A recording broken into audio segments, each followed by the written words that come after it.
All right. Hello, welcome to another live episode of the O&G StrikeZone right here on the Black College Sports Network. Bryan Fulford, Kelvin Rozier. What's up, yo? Brother? What up, yo? All is well, man. All is good, man. Loaded show today, man. We got a lot to talk about. Got some championship coaches coming on. Then we got the whole game, the FAMU Avengers coming. So let's get it. I don't know how we pulled all this together and put all this together. And if you wanted a 2-hour show, good luck. You know, there's going to be some O&G. I think there's going to be some O&G OT put in on this one tonight, man. I just got a feeling. A feeling.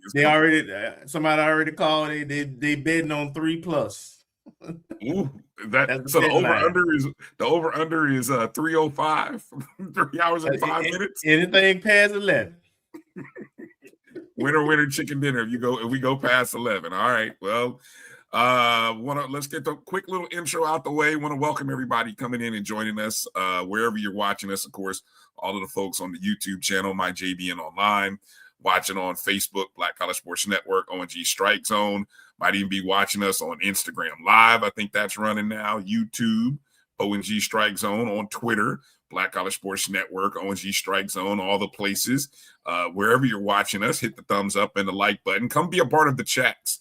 The chats are going to be hot and heavy. It should be fun tonight. So make sure to do that. Of course, you can always donate to the show right there using the Cash App symbol, and that'll help, even a little cup of coffee helps keep the tank full, helps us keep going. So we appreciate all of your support in those efforts. All right. Well, as Kelvin said, here's the guest lineup. We got coming up here in just a moment. Our head softball coach, Coach Brittany Beall, is going to join us, fresh off of appearance today on the at the 220 QB Club, Eddie Jackson 220 quarterback club. Rave reviews from what I heard. I didn't get a chance to watch, unfortunately, just because I had classes going on. And then at the bottom of hour one, we've got Coach Jamey Shouppe joining the show, our head baseball coach. We are 9 days away, maybe a little more.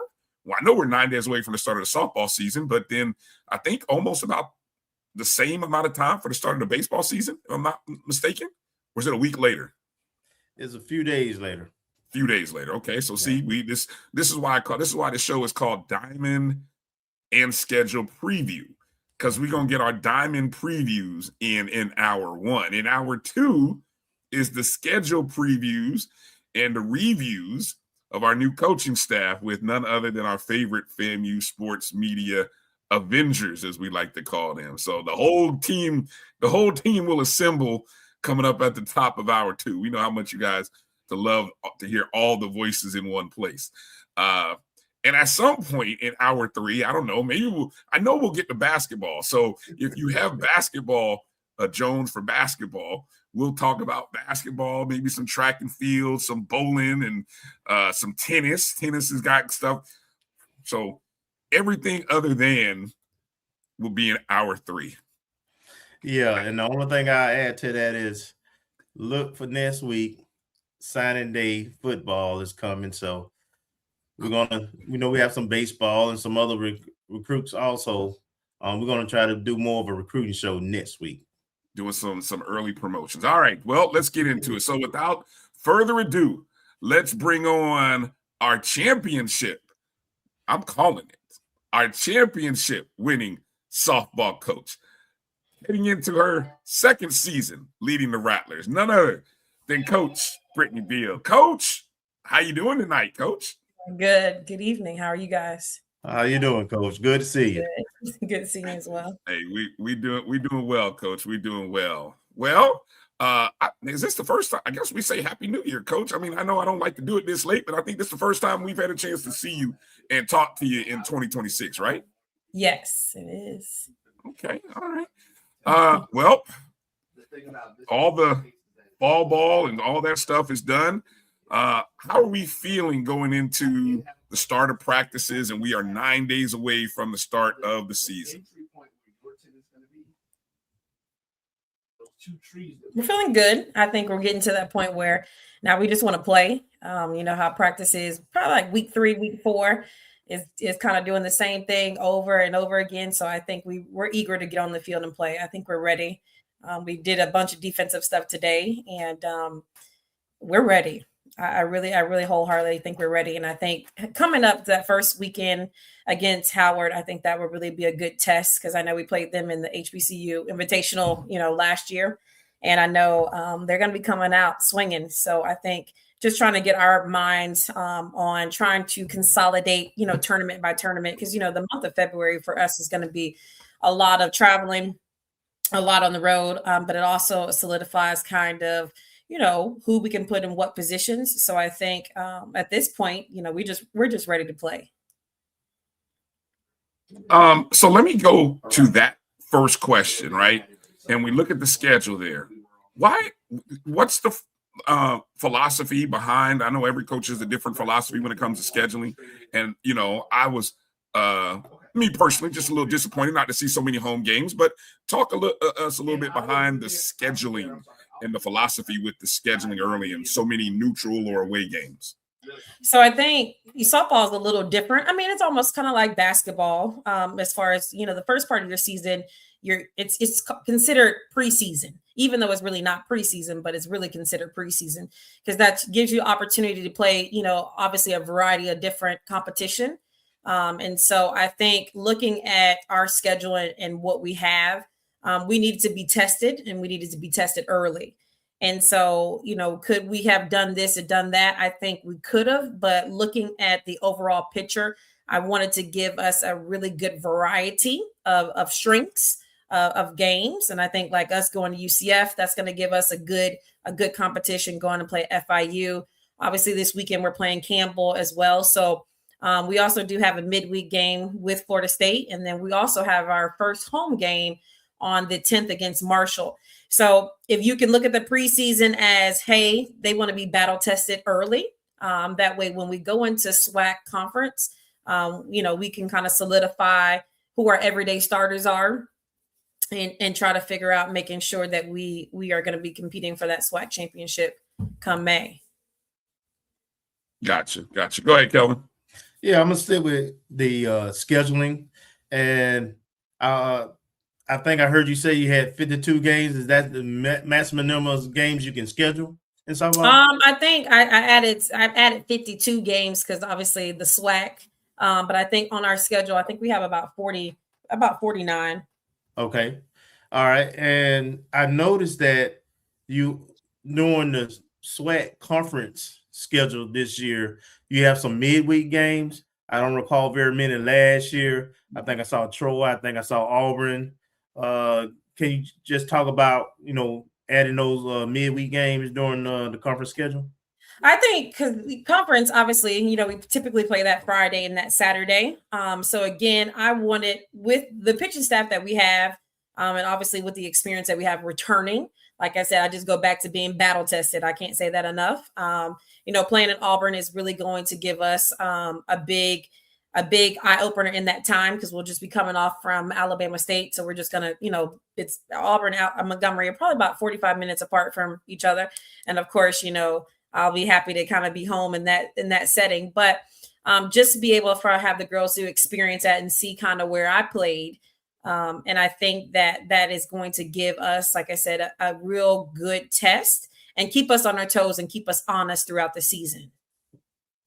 So also, Coach, at the 220 Club today, you mentioned about nutrition in terms of when the young ladies are actually practicing in town, not necessarily out of town stuff.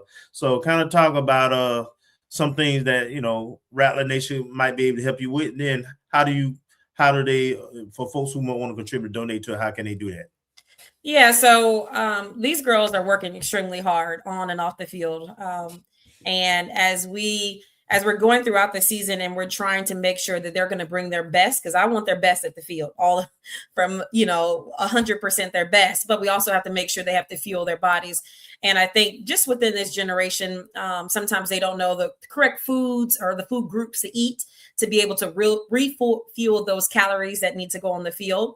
And so I don't know. My girls, they stay in the locker room 24/7. And that's just their happy place. So they go to study hall, they come in their locker room, they, warm up their food that they bring from home. So just having some small snacks just to kind of put into their mouths, just to kind of hold them over maybe until they have lunch or maybe after practice would be beneficial. And I'm not talking anything crazy. I'm saying, granola bars and, small little protein shakes.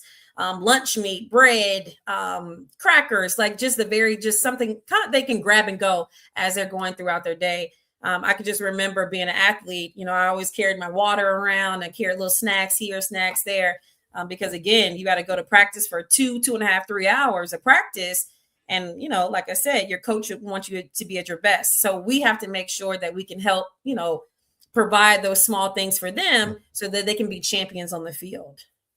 All right. So who do we need to, if we want to make donations, whether it be the actual items or contribute to it, where should we do that? It could be actual items. You can send it to the softball locker room facility, or obviously you can donate to our foundation, 0006. 0006. Got it. Thank you. All right, so I know I got a text from our good friend Gail, making sure Gail knows how to get that nutrition targeted. So again, the FAMU Foundation 0006, and directly. You said where again can they directly target or send? Do people do the deliveries? Like, how you can do like a delivery and say I want to send a delivery to athletics, or did it send it directly to you? Is that acceptable? Is that possible too? I guess I got to find out with compliance, but I want to speak. I want to speak before. Everything is, if anything edible, I think that's fine. But let me double check that, because like I said, I don't want to misspeak and say the wrong thing. But I would definitely double check, and then maybe you guys can kind of get that information out, to everybody. But I don't want to overstep. Okay, gotcha. No, we understand. We understand. The other thing about the schedule, I noticed as I'm looking at the schedule, we have, I feel like, and Kelvin, correct me if I'm wrong, or Coach, you too, I feel like we're playing more tournaments in the state of Florida. I noticed outside of the Atlanta trip, we've got the tournament down at FIU, so that gives you a chance for the South Florida Rattlers to see you. Then, of course, you're coming to the UCF tournament, so myself and other Central Florida Rattlers will get a chance to see the team. I don't know if I recalled that kind of scheduling before. Was that intentional? I don't think so. It just worked out that way. Just kind of worked. I think it kind of worked out that way, but like I said, I just kind of wanted to balance between the schedule. I know we have a lot of student athletes that are from the Central Florida area, and obviously I am too, but we do have on the team this year, we have quite a few Central Florida student athletes that are on the team. And I think, that's considered a home game for them, as well as going down to FIU. So I know that first weekend we are going to freeze, which, I think we've kind of been prepared, especially for this weather. I feel like this is the perfect timing for us to be able to practice in it, feel it, and see how we can breathe in it and how we can hit it and respond. So I think it's kind of like a blessing in disguise of being cold these last, 2 weeks, I think, for us to be up in Bowie's Creek, North Carolina. I know it's ways away. And my last question regarding scheduling anything, I know you feel free to give me the coach speak, but March 23rd, going back to Auburn, have you processed? Is there like emotions when you think about that, or are we too far away to get there and start thinking about how emotional that return trip will be to bring your team back to the place you played? I haven't really honestly thought about it. I think I'm a competitor. So I don't care if it's Auburn, I don't care if it's whoever, like we're going to compete on the field. And I want to build the girls up for sure on that. But I think just having that moment with them and showing them kind of where it started for me on obviously in the collegiate level, but I think just allowing them to see different venues and allowing them to see different people. I think we played what team? We played Florida last year for SEC. So I think that was the only SEC school that we played last year. I believe so. I know we're going to go back to Florida in 2027. So I think just kind of like I said, exposing them to something different, being on that side of Alabama, and just allowing them to share this moment with me, because they're great girls and they deserve the best, and I want to be able to give them the best. So it'll be very exciting and a humbling experience to be back on there and standing in the third base, coach's box as my coach coached me. So I think it hadn't hit me yet. Just put it like that. It hadn't hit me yet. All right. Well, I'm sorry to bring it up so early, but I'm getting heat for asking about playing questions. I want to see the team in Florida. I'm sorry, y'all. Okay. Yes, we want to recruit, but I want to see the team in Florida. Okay. I can't get to Tallahassee every weekend. What did they say? No, just friends of the show giving me heat about it's not about me. I know it's not about me. It's about scheduling and getting recruits out. Thank you, y'all. Okay. Appreciate y'all. Anyway, Gail wanted to know, are you housed in Gaither or Lawson, Coach? You're in Gaither. All right, downstairs so there you in Gaither. Yep. All right, there you go. Okay. Lou Bartley, technically. Yes. Oh, okay. Yes. So y'all be specific. I don't know what y'all talking about. Lou Bartley, Women's Complex. Oh, to be specific, yes. Yeah. Okay. Thank you, Kelvin. Thank you. Okay, let's talk about this. Let's talk about these young ladies that did such a great job last season and are ready to kind of win the East for a third year and then do what we haven't done in a while. Give us some of the highlights on some of the key returners. Let's start with the pitchers, because we know we've got some all SWAC pitchers returning. So let's talk about the pitching staff first, Coach. All right. So we got Zoriana Hughes. She's entering in her junior year. She won Pitcher of the Year her freshman year, and then I think she was second team last season, and she also made the all tournament SWAC tournament team at the end of the season. And then we have Samantha Smith. She is coming back for her fifth year, and she also made the all SWAC tournament team. And then of course Amari Brown as well, same thing, all SWAC. So we also added two more arms. So we added a freshman, and then we also added a junior. So the freshman is coming out of Claremont from East Ridge High School. And then we have the junior from West Georgia transfer in. So like I said, I think experience wise and matchup for matchup, I think we have the strongest pitching staff as a whole. I think last year, the three of them really, piggybacked off of each other, and they created a really good bond. It wasn't any selfishness because they knew they couldn't pitch. Everybody couldn't pitch every game. And so when we got to the SWAC tournament, it was just a lot of collaboration with them and just talking with them and understanding, what they wanted for their team, especially for when it came to the pitching staff. So adding in a freshman to kind of understand and learn the ropes and see, get the feels of what's expected, and obviously adding another experienced pitcher to the mix. So when the pitching staff, they've been working extremely hard in the bullpen, pitching and being prepared. And so I really feel really good about having that experience on the mound for this season. Was there a different approach in terms of having those all SWAC performers, those young ladies who pitched multiple years in college and successful? How do you push them? What kind of things did you want to work with them during the fall season and coming into the season? I don't know necessarily say we took a different approach. I think coming into this season, we had to, and my coaching staff and specifically, we had to kind of understand them. And now that we understand them, now we can kind of incorporate how we want to function as a team. And we challenge them all the time. And I know sometimes they kind of get a little, we're females, so we get a little dicey here and there, but we want to challenge them. We want to make practice hard. And I say hard, I'm meaning mentally, as far as understanding, where you need to go at this point. And sometimes that's where you see people shut down when you try to make them think a lot.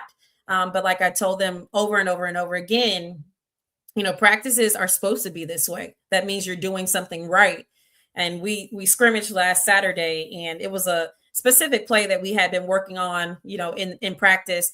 And it didn't work. It did work. It didn't work and didn't work. And then when we were in the scrimmage game, it worked. And I told them that was the highlight of practice, or that was the highlight of scrimmage, to actually see you struggle and then see it come. And it just came so natural. So that was a great feeling for me as a coach, of understanding, like, we are not going to overly, press. Not, I say overly press, because we know we need to peak and sweat, obviously. But we also are going to challenge you. So we challenge Zoe, as the pitcher of the year. We challenge Amari. We challenge Sam. And that was something that we heavily talked about in our exit meetings when the girls went home for summer, is like, hey, we know how it felt. We actually watched that game the other day as a team. And it hurt me. It hurt me to the soul, because I hadn't watched that Jackson State game yet. And so we watched it together as a team. And, we just kind of collaborated on how that moment felt. But I also wanted to let the new, our transfers and our freshmen understand that, and understand that feeling, and that feeling of why, because you worked so hard, to get to that point. So just looking at the approach, now we understand. Now we have to try to figure out how can we get to that point again, but don't let up. Okay. Good stuff. I still am. We're not going to bring up I saw on some other shows people being upset about some of the lack of selections for people like Amari Brown. That's all right. The SWAC will pay this year. I got a few. I'm going to ask that. Were there some girls who were a little unhappy and like using some of the, whether it be that game or whether the lack of recognition they should have got, anybody using that as particular motivation? Absolutely. Okay. Absolutely. If you talk to these girls, just like any other collegiate athlete, I don't think any collegiate athlete would say, no. Like, let's just say, sometimes recognition is not always needed, but, that's what it comes in at the end. So you laugh now and, you laugh later, but. Exactly. All right, let's talk about the infielders and the hitting. Some of the top performers, some of the names that many people will be familiar with from last year, and then some new exciting recruits that you have, Coach. All right. So obviously Amari, she plays, she's a three-way. I say she's a hitter, she's a fielder, and she's a pitcher. So, she played a lot at short when she wasn't pitching, but then also Braxton Battle came in and played that role as well. And as a freshman, she did a great job of holding that down when Amari was on the mound. We also have a returning Anaya Canty. She played all her freshman and sophomore year, and she's hitting tremendously well right now. We also brought in another freshman that plays that same position, and she can hit the ball too. And, just seeing them kind of battle back and forth. We have another freshman that can kind of play third as well, but seeing all three of them kind of battle for that position. And I say battle, it's just more of competing. And I try to be as honest as I possibly can of, hey, it's going to boil down to this, and this, it's up to you if you want to make sure you want to achieve that. But just seeing them on the field on an everyday basis, and seeing Anaya Canty just lead by her experience. She's kind of more of the boisterous person in the infield. So if you ever hear her, she's sweet as we could be off the field. She's kind of low, but on the field, she's very, I guess you say her presence is very known. We lost Kiana Watson, great second baseman. She was kind of like the mother hen of the team, but I think having Monroe Oglesby, she is a junior coming in and filling that spot. And then we kind of moved some things around. We also have Braxton over there at second base as well. And then we also have another transfer that can play infield and outfield. And then Michaela registered. She's kind of holding down first base a little bit right now. Just again, more experience And we also have a few other underclassmen that are playing there as well. So, when it comes to the infield, we have a lot of knowledge. We also have, like I said, a lot of experience. And, I feel very confident if one go down, we have somebody else to go in that same position. So we've been working them hard. We also got a transfer from University of Pittsburgh, Amaya Pitt at short as well. So, we move some things around. I think the first part of the season, we're going to have a really good rotation through it. And so, like I said, just kind of solidifying, who we want in that everyday starting nine come SWAC. So everybody's going to get an opportunity, to showcase, whether that be in a bat or on the field. But I think, and I've been trying to hound it. Just be ready. When your number is called, be ready. Mm-hmm. You can't sit back in the back and talk and all that kind of stuff. You got to be knowing what's going on, because when your number is called, Coach Beall is looking. Behind the plate, still have big hit Kaylee Spooner. Is she still going to be leading behind the plate? Yeah, we got Lexi back there. Okay. She's smashing the ball. I think today her exit velo was, it was like in the 80s, 90s today. So she was smashing the ball today. But having her lead back there, we got two freshmen as well back there that we brought in, and then we have Tiana. She's a junior. So just having Alexi kind of lead and take those freshmen underneath her wing and just really trying to show them. And like I said, they're competitors. They're really competitors. But, Lexi's stick, it speaks for itself. And like she's seeing the ball really, really, really well. She came back. You can tell she did a lot of work over the summer of just being confident with her bat. And I think she's ready to kind of showcase, why she's back there and why she's a senior. Beautiful. Just want to remind everybody, 9 days away. Love the countdowns too. We got a countdown every day. I think we started this week, if I'm not mistaken. And so yes, make sure you're following the softball page on Instagram and on Twitter. And we open the season against Howard, Blues Creek, North Carolina. That's the Campbell Invitational. Hopefully, I don't know, maybe we'll start sending messages. Hey, everybody in the chat, what I want you guys to do, send messages to Campbell Athletic and ask them, are they going to be streaming these games? I think if we all send enough messages, they'll get the hint that people will want to watch and they will stream it. I'm just throwing stuff out there. The head coach, Emily Carasoni, she played at Auburn. So, and she's also from Pine Castle, from Orlando. Oh, so we have a little connection there. So she called me up about something today, and I said, well, we'll see you. My dad actually, he is her dad and my dad are pretty good friends, and I think my dad is going to come to the game and he's going to stay at her house. And I said, oh no, you can't be with the enemy. You can't be with the enemy. But I guess he got to lay his head somewhere. That's it. I'm gonna get a good night's sleep, eat some breakfast, but I'm gonna come root for you, baby girl. Yes, don't worry about it. Don't talk about the game at all at the house. Good stuff. All right, Kelvin, any last questions or anything you want to get in with Coach? Yeah, I like the story.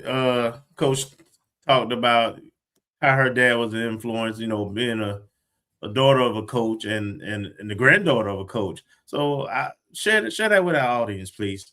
Yeah, so I talked about this in the 220 Club today, just about how, just my life as a young athlete. I think I embarrassed my dad more than anything, because we had a little, church slow pitch little league, and I think I missed every ball that was thrown to me. I couldn't hit anything. So I think that was kind of like the turning point of me not embarrassing him anymore. So when I say I had it hard, I had it the old school way. My daddy didn't care about school. He didn't care about parties. He didn't care about going to a basketball game. It was all practice. So I took ground balls in the driveway. So these girls get to take ground balls on dirt and turf. And I took them on concrete in the driveway, So just to kind of see, and we coached together, obviously, at Eustis for a very long time. And we argued and we fuss and we fight about why you call that pitch or why you did this. But obviously, it was all out of love. But just having him, and he called me every day. How to practice go? One time he came up here and stayed a whole week over, I think, Christmas break. And I said, Dad, you got to go home. But he wants to be here in Tallahassee. He does. But just to be able to see him, and I think that's something that, with me and my brothers and even my dad, we try to give back to the community as much as we can. And my brother is back at home. He also does every year he does a backpack fundraiser type for the start of school. Mm-hmm. And, they help over, 500 families every single year. And so we give back to our community. And that's the reason why I went back home after college, is because I wanted to give back, to the community, something that I didn't have. If it wasn't for my dad, I wouldn't be, where I am today. And my grandfather actually coached. He had a slow pitch league. And if you ever want to stop by my office and see the photo, the black and white photo of my grandfather in that little hat. I don't know what kind of hats those they used to wear. The little, I don't even know, little stylish hats. The newsboy caps. Yes. Okay. So, yeah. Just to kind of see that progression. And like I said, my dad had been coaching since he was 17 years old, and that's huge. So.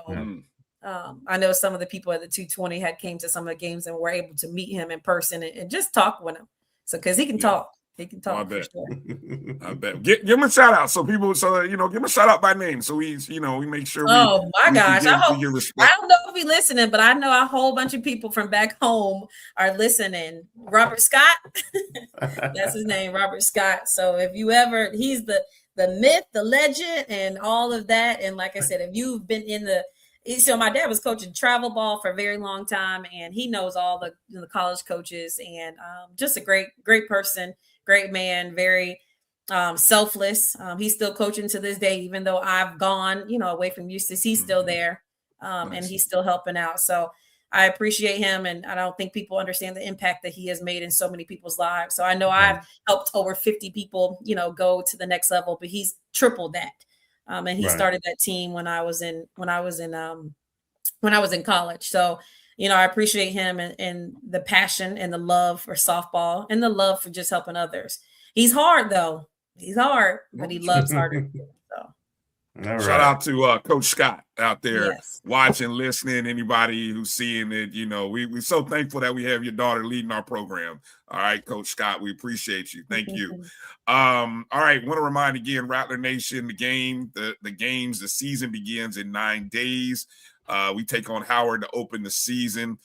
You can contribute and help out the softball program any number of ways, but primarily through the foundation. The code is 0006, right? 0006 is when you go to the FAMU Foundation code, or better yet, you want to be a part of helping that nutrition table. Any and all contributions, go ahead and send them directly to Coach Beall. If you want to put in I'm not gonna get in trouble, hopefully, but any deliveries, send them directly to attention Coach Beall. Where specifically, Kelvin? Say again. Lou Bartley at Gaither Gymnasium, right? Something like that, right? Okay. No, the women's complex called Lou Bartley Building. It's his own building. Oh, okay. Excuse me. See, the athletic office is right there too up top. Yeah. So if you send it to athletics, it's gonna get somewhere. Yeah. Now it's food. Hopefully it won't go to nobody else. That's why I said make sure it goes directly to FAMU softball or Coach Beall. Yes. Don't just say athletics, because that thing will end up in who knows where. But make sure you send it directly to Coach Beall and the softball complex.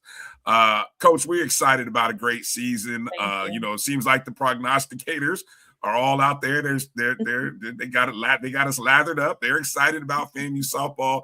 We are, and so we're looking forward to a great year.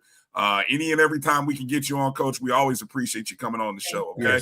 Thank you. I appreciate it. Have a great start to the season. Hello to all of our favorite team, one of our favorite teams, the softball team. Ladies, have a great start to your year. We look forward to seeing you. 48-0. There it is. Call it. Speak it into existence. Let's run. Let's run it. I'm going to pray about that tonight, too. All right, Coach. Take care. Thank you so much. You guys have a great Coach. You too. All right. Again, ladies and gentlemen, Coach Brittany Beall. All right, we're going to take a very short break and come back with the other half of our Diamond preview. We're going to talk to another championship winning coach. That's Coach Jamey Shouppe. And we got the baseball preview, FAMU baseball, another team that the prognosticators are really excited about. And I got a feeling Coach Shouppe is excited too. He's not going to I got a feeling he's not going to undersell this year. Yeah, I don't think he's going to do that Lou Holtz on us this year. We're not going to get the Lou Holtz this year. All right, we're excited about it. So Coach Shouppe coming up right after this very short break. You guys are watching the O&G StrikeZone right here on the Black College Sports Network. We'll be back in just a moment. For over 30 years, HBCU Image has been more than just an apparel store. We've been a movement, a statement, a legacy. We celebrate the pride, the purpose, and the culture that make historically Black colleges and universities legendary. Whether you're a student or a lifelong supporter, our gear lets you wear your HBCU story with confidence and style. Because when you wear HBCU Image, you're not just wearing clothes. You're wearing culture. You're wearing pride. You're wearing purpose. HBCU Image, a Kenny T's company. Thank you, Rattlers. Thank you. We're almost there. The Store the Strike campaign is 5 days away from being finished. You see where we are? Bragg Stadium. We're almost at the finish line, but we need you to cross it. Tell 5 friends about this. Get involved right now. Get all in on the Restore the Strike campaign. 250K is the goal. January 31st is the date. We need you and we need 5 friends to get all in.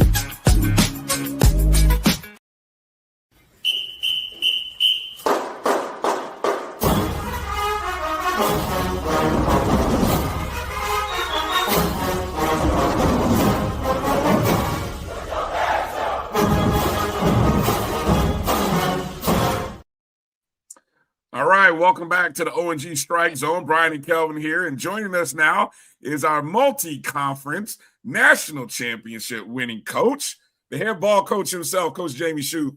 Happy New Year, Coach. First time we've seen you in 2026. How you doing? So I got a question. So the oldest guy on this panel, and you got me on at 8:30 at night. Beall, Coach Beall is what, 20 maybe? And she's on at 8, and I'm on at 8:30. So just start this off. We're gonna start this off. Yeah. Blame him. Blame him right there. Blame that guy, Coach. He did ask for an early time slot too. I did. I did. I like grumpy Coach Shouppe sometimes. Hey, one of my good friends in coaching is Jose from Alabama State. And they always play like at 7 o'clock over there at night. That's 8 o'clock our time. I'm like, Jose, right. I may not make this whole game, man. Let's go. Get this thing started earlier. See, we got you in hour 1 though, Coach. See, that was the key. We had to make sure we got you in hour 1 because we got, we didn't want to have you coming in hour 2. There's an hour 2. Holy Coach, there's an hour 3. Probably hour 3 today. Might be tonight. Hey, yeah, good to be here, though, guys. I got to correct you on something you said, though. You said that I was downplaying our team last year. That's not what I said, if you recall. What I said was this last season would be an affirmation for us as coaching on whether our program works or not, because we didn't have a lot of first-year guys playing. First-year guys in our program playing. They were just first time they were going to get the opportunity to play. They were kids that had been in our program and been through our system. And for coaches, it's good for us to see affirmation on whether our program is actually doing what it's supposed to be doing, and that's developing these kids. So I was shocked by last year, to be honest with you. I didn't know how good we'd be. I didn't know if we'd be. I told my wife I was hoping we'd make the tournament when the season started. And then Caleb Granger went down. And then you're saying, well, right at the beginning of conference play. And then you're really, he was a preseason All-American SWAC pitcher of the year. And you lose him. And then you had, Garrett Workman step in as our number 1. Jay Campbell, another freshman, hit third from day one and ended up pitching as our third starter as well. Both of those are first-team All-SWAC. Both of them are freshmen. Both of them are back, thankfully. So yeah, we're excited about this season. It's a good time to be a Rattler. I mean, it really is. Yes, With baseball, I think we're going to be all right. It is. Softball, I enjoyed listening to Coach Beall. She's such a sweet lady. You know, it's funny though. You hear people speak. I've never met her father, but I guarantee you, he's a great man because I know Brittany. She's such a good young lady and good coach and cares about her kids. So you can always tell what kind of parents people have 9 times out of 10 anyway. Basketball. How about basketball? I've been here, 13, 14 years at FAMU, and it's the best start in conference play for both the men and the women. You know, I'm glad to see that. It's a different vibe around campus because this thing is, I think, rolling a little bit. You know, it can be better. I mean, what I mean by better is, you know, we still do it sometimes with limited resources. And that's right. You know, hopefully some things are in place to change that. Excited about our new AD. Yeah, just a good time to be a Rattler, man. Yeah, absolutely. Yes, indeed. All right. Let me see. Let me get Marcus in here because Marcus is able to get in early. So while I bring in Marcus, hey, Marcus, Coach, why don't we go ahead and start and talk a little bit about this schedule? And one of the things, if you don't mind me, if you don't allow me, I know we open up the season just to let people know it's at home. Valentine's weekend, February 13th is the home opener against Eastern Illinois.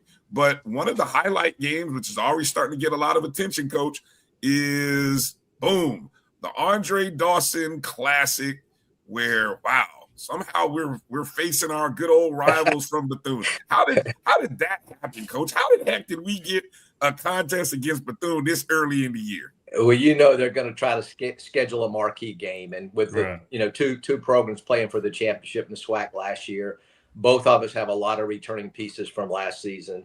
It's smart on their part to advertise that game. I think it's a televised game as well. I think it's on Major League Baseball. I know Friday night's game against Alabama State is against my good buddy Jose. So yeah, it's good. It's good marketing on their part. We're excited. We start 2 weeks from Friday, which is, as you said, Valentine's weekend. What a great way to spend time with your loved one at the ballpark, huh? So we start Friday at 4:00, I think it is, the 13th, Friday the 13th. Ironically, that's the first week against Eastern Illinois. It's a 4-game match, 2-game doubleheader on Saturday, 2 70 games on Saturday. Eastern Illinois is a very good team. They've got a couple of guys in the big leagues right now. They're coached by Jason Anderson, who pitched in for the New York Yankees several years back. After that, we play University of North Florida, host them at home as well, and then we go on the road to Vero for the matchup against Alabama State on Friday night at 8, 7:00. The game that you see that's up on the screen now against Bethune, 1 versus 2 from last season, both in the regular season and as the season ended in the conference championship. And then we play Sunday afternoon against Southern, I believe. Come home for 1 day, turn around and go to Mercer to play a doubleheader, then come back for another 4-game series. It's baseball. We play a lot of games, as you know. I tell people all the time that our kids go through the grind, and you have to be special, and they are special, to keep the grades up and keep your eligibility. Not only keep your eligibility, but work toward that degree and excel in the classroom. Another 3.0 or better GPA for us this fall. We'll do the same thing this spring, hopefully. It's a grind. I mean, I said this last time I was on the show. The average football game is 3 hours and 30 minutes. The average baseball game is 3 hours. Football plays 1 game a week. We play 5 games sometimes in a week. It's just a grind on these young men. So, but we're excited. I mean, today was our 12th practice. The NCAA gave us a little additional time, 2 additional weeks to get ready. Because of the weather and because we've had such inclement weather of late, it's kind of been beneficial because we didn't feel the stress of having to get a practice in even when the weather wasn't conducive for good baseball. So today was our 12th practice. We have 12 remaining before we start. So it's right around the corner now. We're starting to, you can tell by the guys, they're starting to move a little quicker. They're starting to really, the hitters are ready. The pitchers are starting to build up their innings. It's a fun time of year. We just need the weather to cooperate a little bit. That ain't happening this weekend. It's basketball weather this weekend. Yeah, no doubt. Kelvin, I don't know. Let me get one more schedule related question, and I'll throw it over to you. I noticed 3 of our first 4 series are at home. Those weekend series, rather. And I know probably because we're where we are in Florida, we like that advantage, right? Yeah, I mean, us and Bethune were the only 2 teams in the SWAC that practiced last weekend at all, simply because the weather was so bad everywhere else. But our administration does a good job of letting me pay for hotel rooms to have some of these northern teams come down and play. And obviously we go down to Andre Dawson. So all 3 weekends, the teams that are coming in, we paid, 18 hotel rooms per night for 3 nights for them to come down and play. It's a whole lot cheaper than us having to go on the road and play. We get good competition that way. We get to play, sleep in our own beds, because I just mentioned the length of the schedule, the games that we play, and the grind that baseball is. So it's good to get as many home games as you can. So fortunate that our administration lets us use the money to do that. It's not a whole lot of money, but it's a whole lot less than it would be if we had to go on the road and play. The Andre Dawson, they do give us they help us out with that in terms of money for travel and hotels and all. And the good thing about the Andre Dawson, it's named after Andre Dawson. And I say it every time, and I'll say it again. What I try to tell my kids is, you're probably not going to ever be the player that Andre Dawson was, but try to emulate the type man he is, when you grow up. So just an outstanding person, and it's an honor for us to be able to play in a tournament named after such a great guy and a great rattler. So we're excited to be that second week in the season. Well said. Go ahead, Kay. As you said, Coach, you got a lot of returning pieces.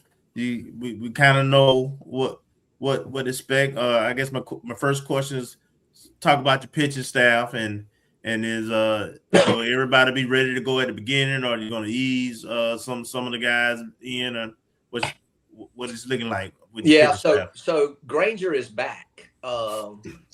He had Tommy, not Tommy John, but the secondary surgery for that, the internal bracing surgery. He had that during the season last year. Should be back to full speed. It's going to be a little. I mean, he's pitching now. He doesn't always feel like he did last year, I don't think, to begin with. But we're going to baby him a little bit. I was sitting at practice today. I was watching. I'm thinking, why is he going to start in the 3 of our first 4 weekends? I'm sorry, 2 of our first 3 weekends. We play a single game on Friday, a doubleheader on Saturday, which makes those games 7-inning games on Saturday. So I think I may just hold him off to pitch the second game to begin the season of each series, so that he's throwing the 7-inning games. If he gives us 5 innings and he's anywhere near what Caleb Granger's been for the last 2 years for us, that gives us a very good chance to win those games, and we only have to find 2 innings of relief. Because I'm going to baby his innings a little bit. He's not going to go out and throw 80, 90 pitches to start the season. Maybe not even to start conference play. What's that? The 5th week of the season. So we'll see how he progresses. Workman kind of filled that role as our number 1 last year as a freshman. He's in better shape. He looks better than he did last year. Been impressed by him. So it just hit me at practice day. I'm like, what are we doing? Plus, Granger gets to pitch the TV game against Bethune-Cookman on Saturday. And Bethune didn't see him last year as well. So he gets a little feel for their hitters on that, little cheat for the conference schedule coming up, 5 weeks into the season. So, I think that's what we're probably going to do. But the good news of that is he is back. He's throwing, and he's not as good as he's ever been, but he's getting better each and every outing. So we're the thing we can worry about is the soreness, the ability to come back. How he feels the next day after throwing. But he's felt pretty good throwing. A few mechanical things we got to straighten up on him a little bit, but he's Caleb Granger. He's a stud. So he understands that it don't matter right now, but what matters is the conference season. So. Already talked to him about what we discussed as well. Have not talked to Workman about that. But I don't think he cares. He's a left-hander. I can say that as a left-hander, so he don't care. But we got more depth pitching. So most guys, we have 9 guys on our staff that throw 90 or above. That don't always mean they're going to be good pitchers, but I like the depth that we have. That's the most we've had since I've been here in terms of velo guys. Jose Campa is back. He was our second starter last year. We've got a new lefty in Carson Lindsay that's been throwing well. Got a freshman from Dominican Republic that I like, Ricardo Rollman. He's throwing well, left-hander, a workman type kid. You got Cody Williams back in relief, Tanner Walker back in relief. You got a sidearm. Last season was the only year I've been only season at FAMU in the 12, 13, whatever years I've been here that I haven't had a sidearm reliever. So I got my underneath sidearm right-hander. He's, Clark Lincoln. He's a transfer from a junior college. Excited about him. He's throwing well. I'm sure there's a lot of people I'm leaving out, but the staff's going to be good. And I think there's still the ability for some guys to surface as well. We got 2 SEC transfer by way of junior college. Deshaun Morgan, who's a hard throwing kid. Once he hones in on the strike zone and slows down, I told him he's got to learn to walk before he runs. He wants to get out there and run to begin with. Once he figures it out, there's something there. And Jackson McKenzie's going DH for us. He's a junior college transfer that came from Mississippi State. He's going DH for us, but it's a big league curveball. He'll throw in relief some, maybe use him as a situational guy to come in and get left-handers out. But it's a big-time breaking ball. We haven't, my staffs haven't had that many left-handers. And we've got 4 or 5 that I really like this year. So excited about the pitching staff. They got a great pitching coach in Jeremiah McCullough, my closer and off the 2019 championship team. I think it was MEAC at the time. So excited, man. And I love my coaching staff too. I've said that last year. I've had the same staff together for the last 3. This will be the 3rd year now. I mentioned Jam, my pitching coach. Also part of that 2019 team was Octavian Moyer. Moyer was a leadoff hitter, 5th in the country in hit by pitches, stellar second baseman, and is an outstanding coach. Works with Brett with the hitters. I mentioned Brett. Brett's been with me from the day I took the job at FAMU. Coached him in high school, although he looks twice as old as I do. But Brett's been my right hand man for many years, other than the time he went to take over the Alcorn State job. Right. Love my coaching staff. Lost Wilhelm Allen. He took the job back at Southern where he played. He and Jam were big time friends, and he, was our volunteer coach last year. Replaced him with a guy named Sam that was a sports psychologist at Florida State that also coaches some in the summer, former left-handed pitcher as well. He's helping Jam down on the bullpen with the pitcher, Sam Fonder. Sorry. So excited about the staff, excited about the season up and coming, and we can talk about offense whenever you guys are ready. Well, before you get into offense, Coach, do you plan? I know Jay kind of pitched out of necessity because of injuries. Do you plan to pitch him this year? And if so, what how much you plan on pitching him? I don't. That's a good question. I'm not sure yet. He's such a good competitor, and what do you want? He'll do exactly what you ask him to do. He's just that type kid. The guy can hit. I think I think he's a big hitter. I mean, you're stepping out of high school and hit 3rd in the lineup. What we consider a pretty good league. I think SWAC baseball is outstanding.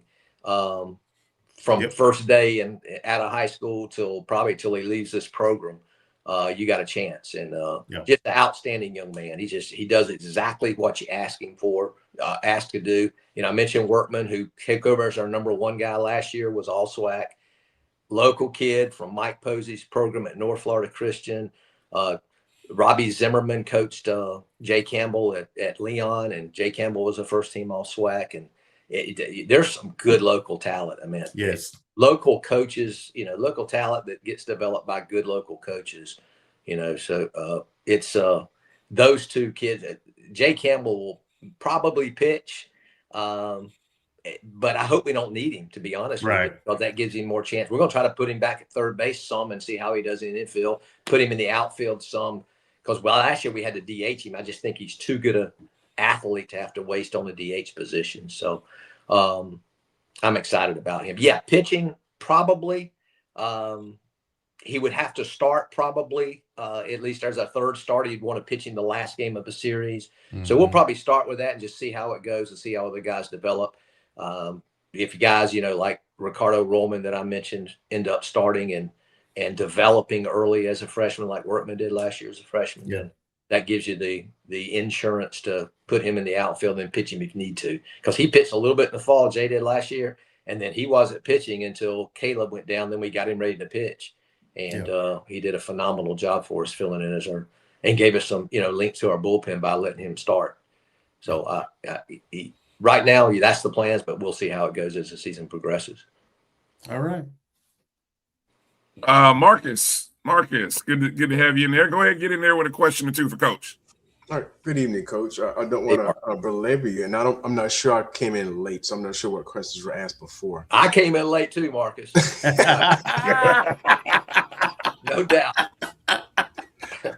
But I wanted to ask about this year's team, and I guess if you reflect on the 2025 spring, were there any areas that you felt could have been improved and you made improvements with the construction of this year's team? Yeah, absolutely. The last pitch of the game was because a guy that was out there that shouldn't have been out there because we didn't have enough depth in our pitching staff to go get somebody else that was as good or better at that time.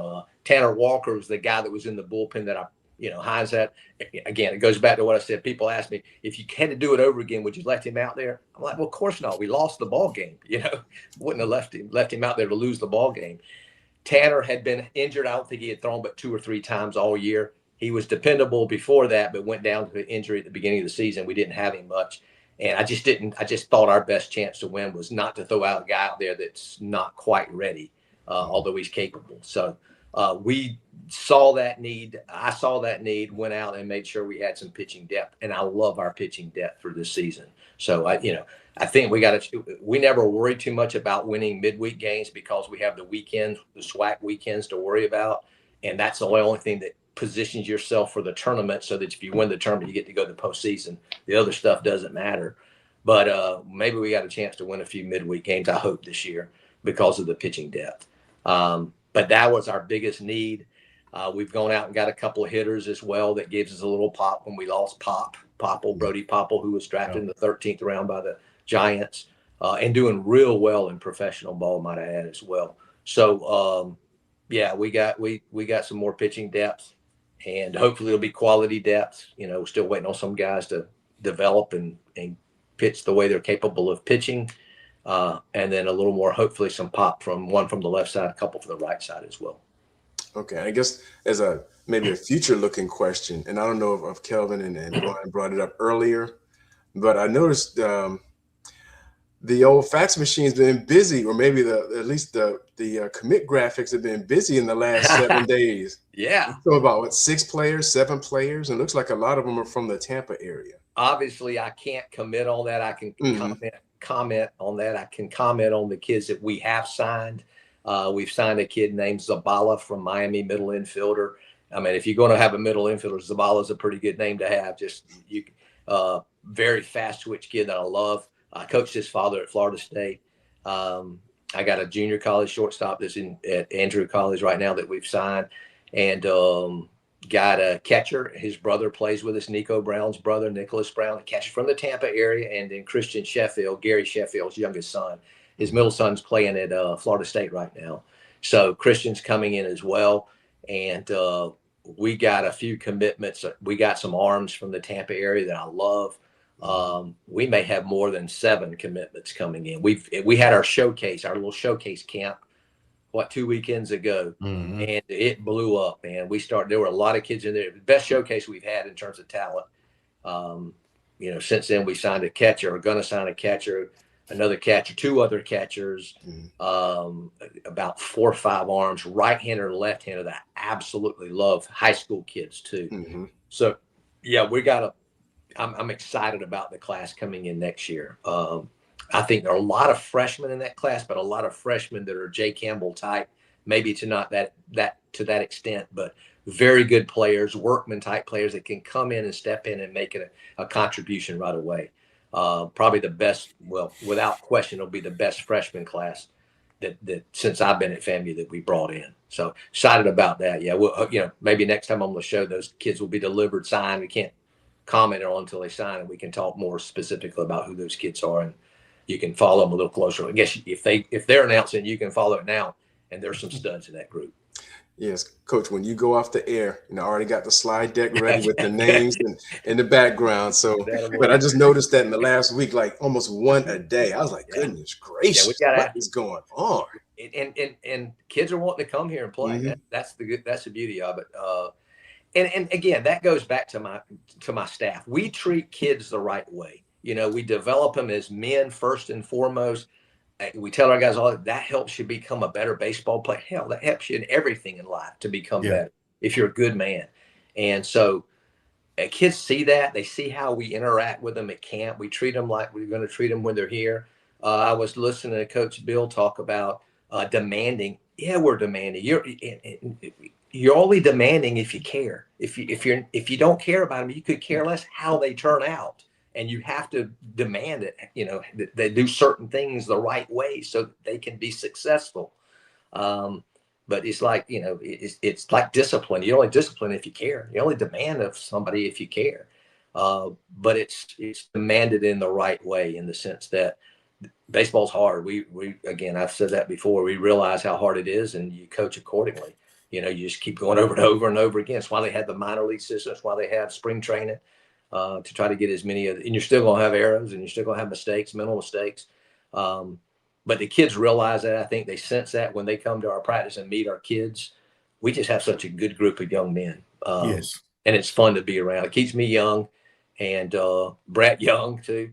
And we have 2 young coaches in Jam and Octavian that take care of these guys and can relate to them a little better than we can. So we got a good mix on our coaching staff, and it helped us in the recruiting process as well. Okay. Well, thank you, Coach. Let's see, Coach, just a couple of quick questions that came before we talk about some of those hitters. Our good friend Jimmy Mack asked about who do we have replacing Jalen Niles at short, and then maybe if you can let folks know how Jalen Niles is recovering, because he did graduate in the spring, I believe. He did. He did. And so just the last time you talked to him, maybe just let folks know how has recovered or how he is doing last time you talked to him. Yeah, he is fine. It was a devastating injury, obviously. Probably could play. It's gonna, it would take him a little while to get going again. I mean, if he were coming back this year, he'd probably be able to play at some point in the season. So it was a bad injury, obviously. And man, the whole team felt bad for him. It was kind of a motivation, unfortunately, for us to get to the championship game, or at least to beat Grambling, I think it was, who he went down the injury to Grambling, I think it was. So, yeah, especially to beat them in the next game, next time we played them. Not that there was anything malicious done in that injury. Right. Grambling had put our starting shortstop out, so we had to beat him to get back to the championship as well. Great young man. Nobody's going to replace him. Been with me 5 years. We butted heads sometimes with some of the best confrontations you can have as a player coach. But I love him dearly. I still remember when he was laying on the ground talking to him, and just the emotion that he had about this program and about his teammates and all. So he's going to be we're probably going to start by moving our third baseman from last year to shortstop, Matty Perez, and put Jay Campbell back at third to start with. We got some other guys competing for that as well. But right now it looks like Matty Perez is where we're leaning right now, and he'll have a chance to secure that position as well. Justin Lopez played there in the tournament. He'll play there some. Alessandra Vega is playing there as well. Some. He's done okay. So we'll start with Matty, and then we'll see where it ends up. But that's a hard place. Defensively, Jake he just secured us. He just was he threw him out there. You knew you had who your shortstop was going to be for, the last 4 years. It's going to be weird not to put his name in the lineup. So yeah, that's where we'll start with. And I miss him every day. Love that kid. Okay, I understand that. Okay, as we look at our 2 years ago, I recall us being a heavy. I don't know. I guess you can say we can hit the long ball, for lack of a better word. Last year, a little different team. What's the mix? What is it? Talk us through some of the hitters and what this team is going to look like offensively. Yeah, well, we're probably going to put Cruz into the leadoff spot, our center fielder. He led us in hitting last year. Phenomenal athlete. I think if he has a good season, I think he'll have a chance to play some, professionally and see how he does. I think he'll have a chance to be drafted. Probably the best athlete we have on the team. A lot like Popple last year, just a phenomenal athlete. Will Brown led off last year. hit 12 home runs last year, hit about 280, I think it was, with 12 home runs out of the leadoff spot. So we're going to shift him a little bit, either to probably the 2 spot, Will Brown, obviously our second baseman, to the 2 spot rather than against left-handed pitchers, and probably to the 5 spot against right-handed pitching, just to get a little more RBI down in the lineup rather than leading off with nobody on, or the bottom part of the lineup on. Put him up in the lineup where some of these guys get on base and he's got a chance to drive them in. So contemplating that right now. We did that last year and it didn't work out. We ended with someone else leading off, and we ended up putting Will back in the leadoff spot. So that's what we're going to try initially anyway. We got our 3-hole hitter. We had him last year as a freshman, Campbell. He'll be in the 3 spot, whether he plays right field, third base, or DH. He'll be in our lineup as our third hitter from day one. Gonna look at Jackson McKenzie against right-handers in the 4 spot. He's the junior college kid that went to Gulf Coast State and played at Mississippi State as a freshman. Guy I said we'll also use for pitching has got a big league curveball. He's got some pop. He's a big kid and a left-handed hitter. Will Brown against right-handers in the 5th spot, as I said. We've got Parsick that redshirted last year. Adam Parsick, that redshirted last year, local product, junior college product. He'll be looked at as a DH from the right side. Potter, we got the big kid from California, Miles Potter, that's starting to swing the bat. He missed the fall with a messed up shoulder that he came in with. Had that surgery and is starting to swing a little bit better now. We'll look at him some and the DH position. Couple other left-handed hitters, Alex Monell, that swing it pretty well. Transfer from Flagler College, Caden Kresak, he swung it pretty well. Josue Figueroa is back at first base. To me, he's one of the best defensive first basemen in college baseball. Pretty good hitter for us. I think he hit 8 home runs last year. And then Miller was one of our top hitters last year to be behind the plate, the guy that backed up Popple. We're going to have to, he'll catch a lot. And Josue Figueroa will be a backup there. Trey Kraft didn't play much as a freshman. We'll get some chances behind the plate as well. There's a little thump there. There's some guys in the lineup that can bring a little thump. I mentioned, Perez. Perez has a little thump as well now. What position am I leaving out? I think that's about it. Oh, Jordan Brown's back in right field. Very good defender. He'll hit against right-handers right now. Against left-handers right now. Play right field. I'm sure I left somebody out. I always do. But off the top of my head, that's a lot of the kids you'll see in our lineup from day one. Should be a good lineup. A little more confident about the lineup going in. Hopefully some guys will surprise us and work their way in there as well. Right. Kelvin, Marcus, you guys got any last questions there for Coach? No, I'm excited. I'll be spending my Valentine's weekend with Coach. So yeah, it's a cheap day, Kelvin. That's a great promo, Coach. Spend Valentine's with Coach Shouppe and the baseball team. That should be the promo right there. All Spend you the Valentine's come on out. Absolutely. Exactly. Yeah. The opening series again, Rattler Nation. The opening series begins Friday, February 13th, and then the doubleheader on Valentine's Day, the 14th, home against Eastern Illinois University. Hey, and that's when she really knows you love her, when you bring her to a doubleheader, not just one. Absolutely. Hey, I hope I can stay with doubleheader. I don't know about the doubleheader. Hey, me too, Kelvin. Get those reservations in and just go from the ballpark to the reservations. That's all I got to tell you. I can't say it's a pro tip because I'm not a pro, but Kelvin, you are a pro at that, so I know you'll figure it out. Hey, get us a turf field too. That's in the work now, by the way, man. So yeah, all right. So. Yeah. We got we've got going a little further than before on that. So hopefully that works out as well. That would mean a lot to our program. Our facilities are absolutely, they're subpar for Division I baseball. So hopefully with the new AD, we can push that on through, and we're keeping our fingers crossed. So yes, no indeed. Doubt. No doubt. Want to remind everybody after that head on down to Vero for the Andre Dawson Classic. As Coach said, Friday night, Alabama State.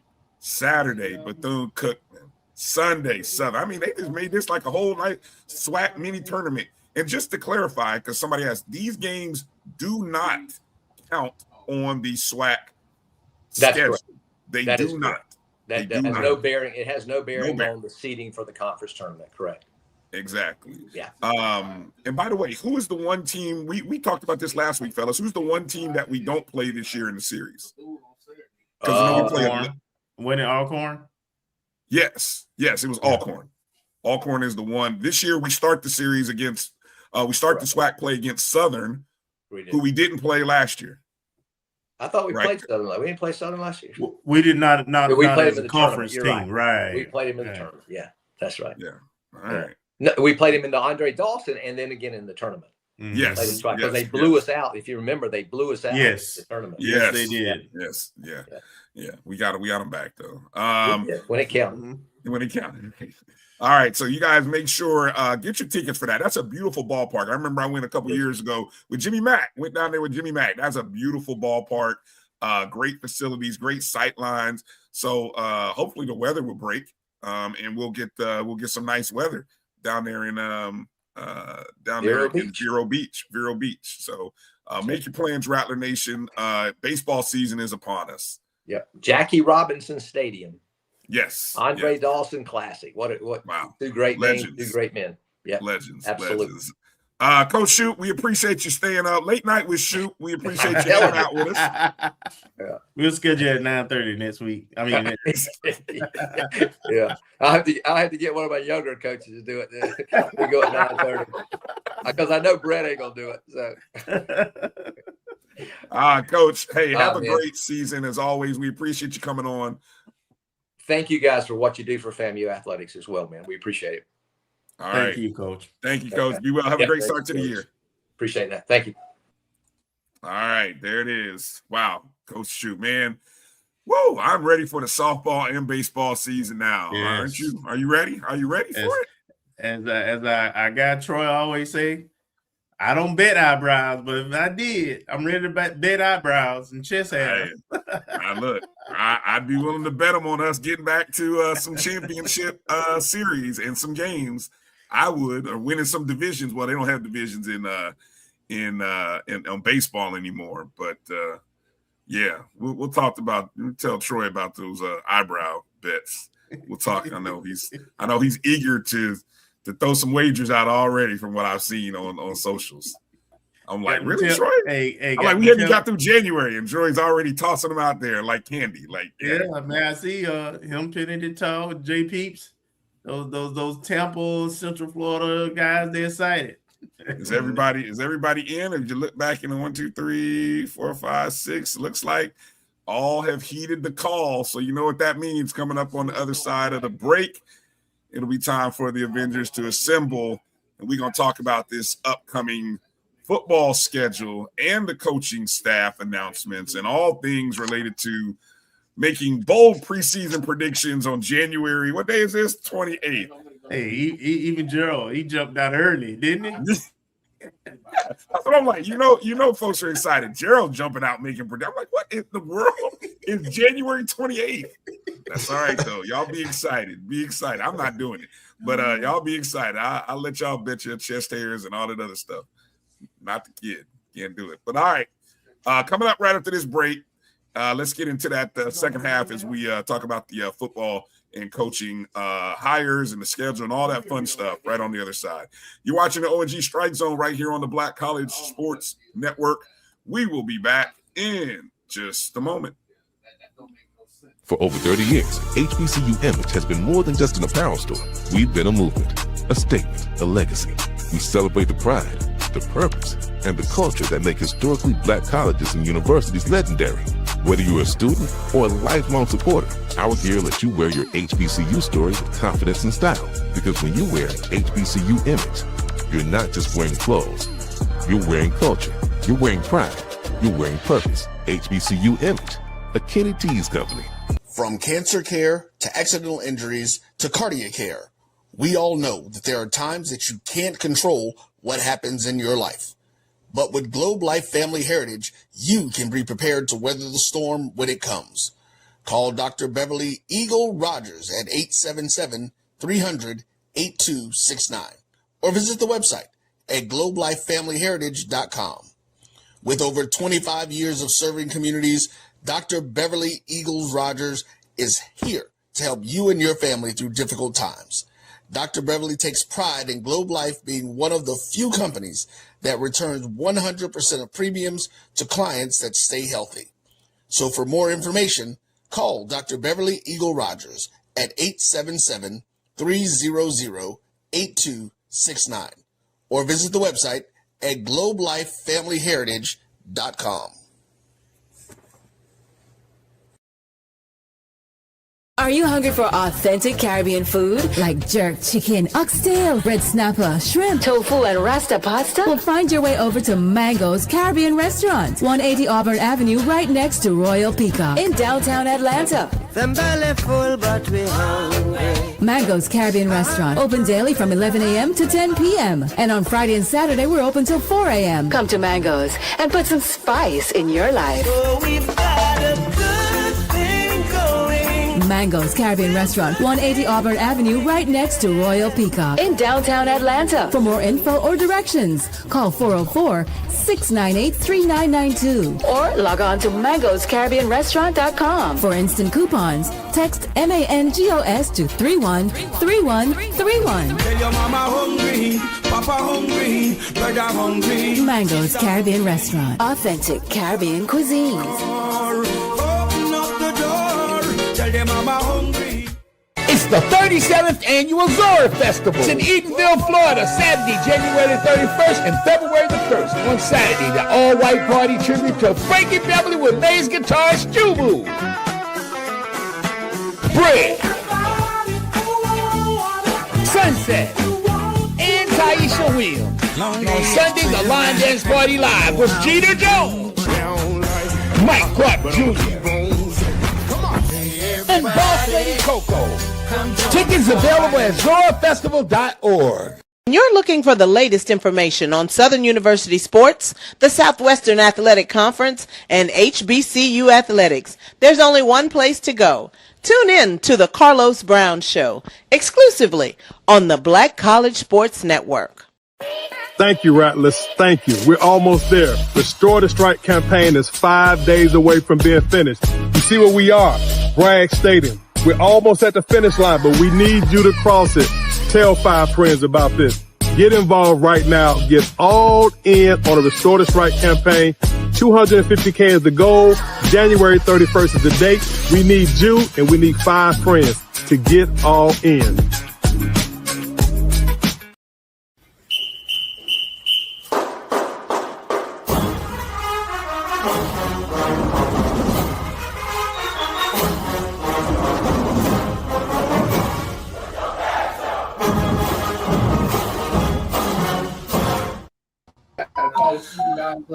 All right. Welcome back to the O&G StrikeZone. Bryan, Kelvin, Marcus, joined by. Do I have everybody? Do I really have everybody? Let me make sure I got everybody. I do. There he is. Top left corner, Keith Hadley, Things Up Podcast. Top right corner, Ashley from Thing Exchange. Middle left, our favorite HBCU uncle, Mr. Campbell. On the right side in the middle, always willing to give up an eyebrow when called upon, the brother Troy. Bottom left, J Peaks, Penalty Talk. And bottom right, the other half of Fang Exchange, Tashay. How's everybody doing, Roberts? What's good? All is well. It's going good. What up? It's going great. Man, y'all don't want no rational fans. Let's get to it. I'm all right. I'd be a lot better when we start beating some Wildcats again. I'm sick of losing them. Facts. Right. You know, thankfully, that day hopefully is coming soon. It's coming soon. All right, Rattlers. Well, as you see on our graphic, I had to put some work in here. Our 2026 schedule has been released. And so we will get into not only talking about the schedule, but Hold on, let me see. Am I missing somebody? Am I missing? Oh, wait a minute. I'm missing Gerald. Wait a minute. Where is Gerald? Can you put 10 in? Yeah, I was gonna say, can you? I've never seen it done before. Interesting. Yeah, I gotta. I don't know to figure out. I'm gonna figure out how to do that. I know Gerald is there. All right, I'm gonna have to figure this out. I don't really know how to do this with 10. All right, this is gonna totally. I may have to just completely do away with everything here. No, I think I'm capped at 9. I think so. All right. Do I have 10? I'm told I have access to 10. All right, I'm gonna have to try to figure this out in another means. While I'm doing that, while I'm trying to figure this out, let's talk about the coaching hires here. First on the docket as I try to figure this out, fellas. Kelvin, start us off here while I work in the background since I'm gonna play producer. Maybe I will go away and maybe that'll allow Gerald to pop in and then I will play producer. So I think that's what'll have to happen. I think I'm gonna have to go away. Kelvin, you're gonna have to run point on this, and then I'm gonna have to be the producer. That's the only way I can think of to get a nice. Look at his comment. All right. Let's do this. Brian, you almost made it to the cool kids. Look like you gotta let the. That's fine.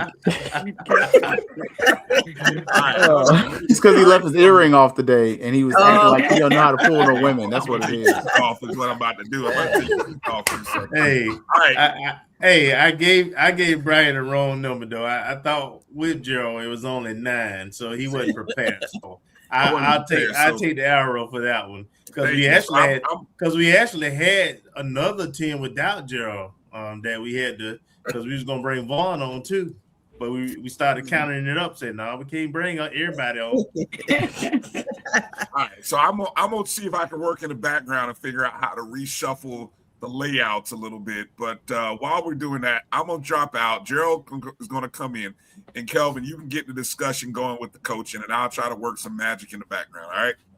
All right. So part of the reason why we assembled the event, the FAMU Avengers, was and we waited to this show to combine everything because we was hoping we'd have more than one announcement, and we kind of got that right. There was a third announcement with the season tickets we was hoping would come too. That one didn't come, but but Coach was able to on Sunday release his staff, and I think everybody's name except one, as far as his on the field coaching staff as well as some of the support staff.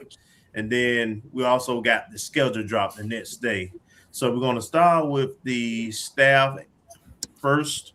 And I'm going to let ladies first, right? So I'm going to let Tashay start off and just give me your overall opinion of, the staff that Coach Gray announced. So I thought that I liked the staff that he put together. I kind of expected, I think we have 2 staff members from Albany State. Who is it? Chris Cash and what's the O-line coach? The offensive coordinator. I can't think of his name. E, right? Suet, right? Yeah. So I thought I actually expected to see a few more coaches from Albany State. I thought we would have a few more. I'm okay with the coaching staff that he assembled. I thought it was great. I'm really happy that we were able to get the DC. What's his name? Ryan. Yeah, I've always been a fan of Alabama State's defense, so I thought that he did a really good job. Hats off to the AD Sora Marva, for getting that assistant coaching pool together so that he could get, assemble a really good staff. I'm impressed. I think that they're going to put something together special. So yeah, that's my opinion without taking up everybody else's. It's a lot of talking left to be had, so I'm gonna just leave it at that.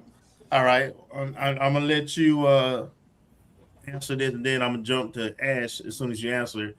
But you gave your opinion of the staff and a little rundown.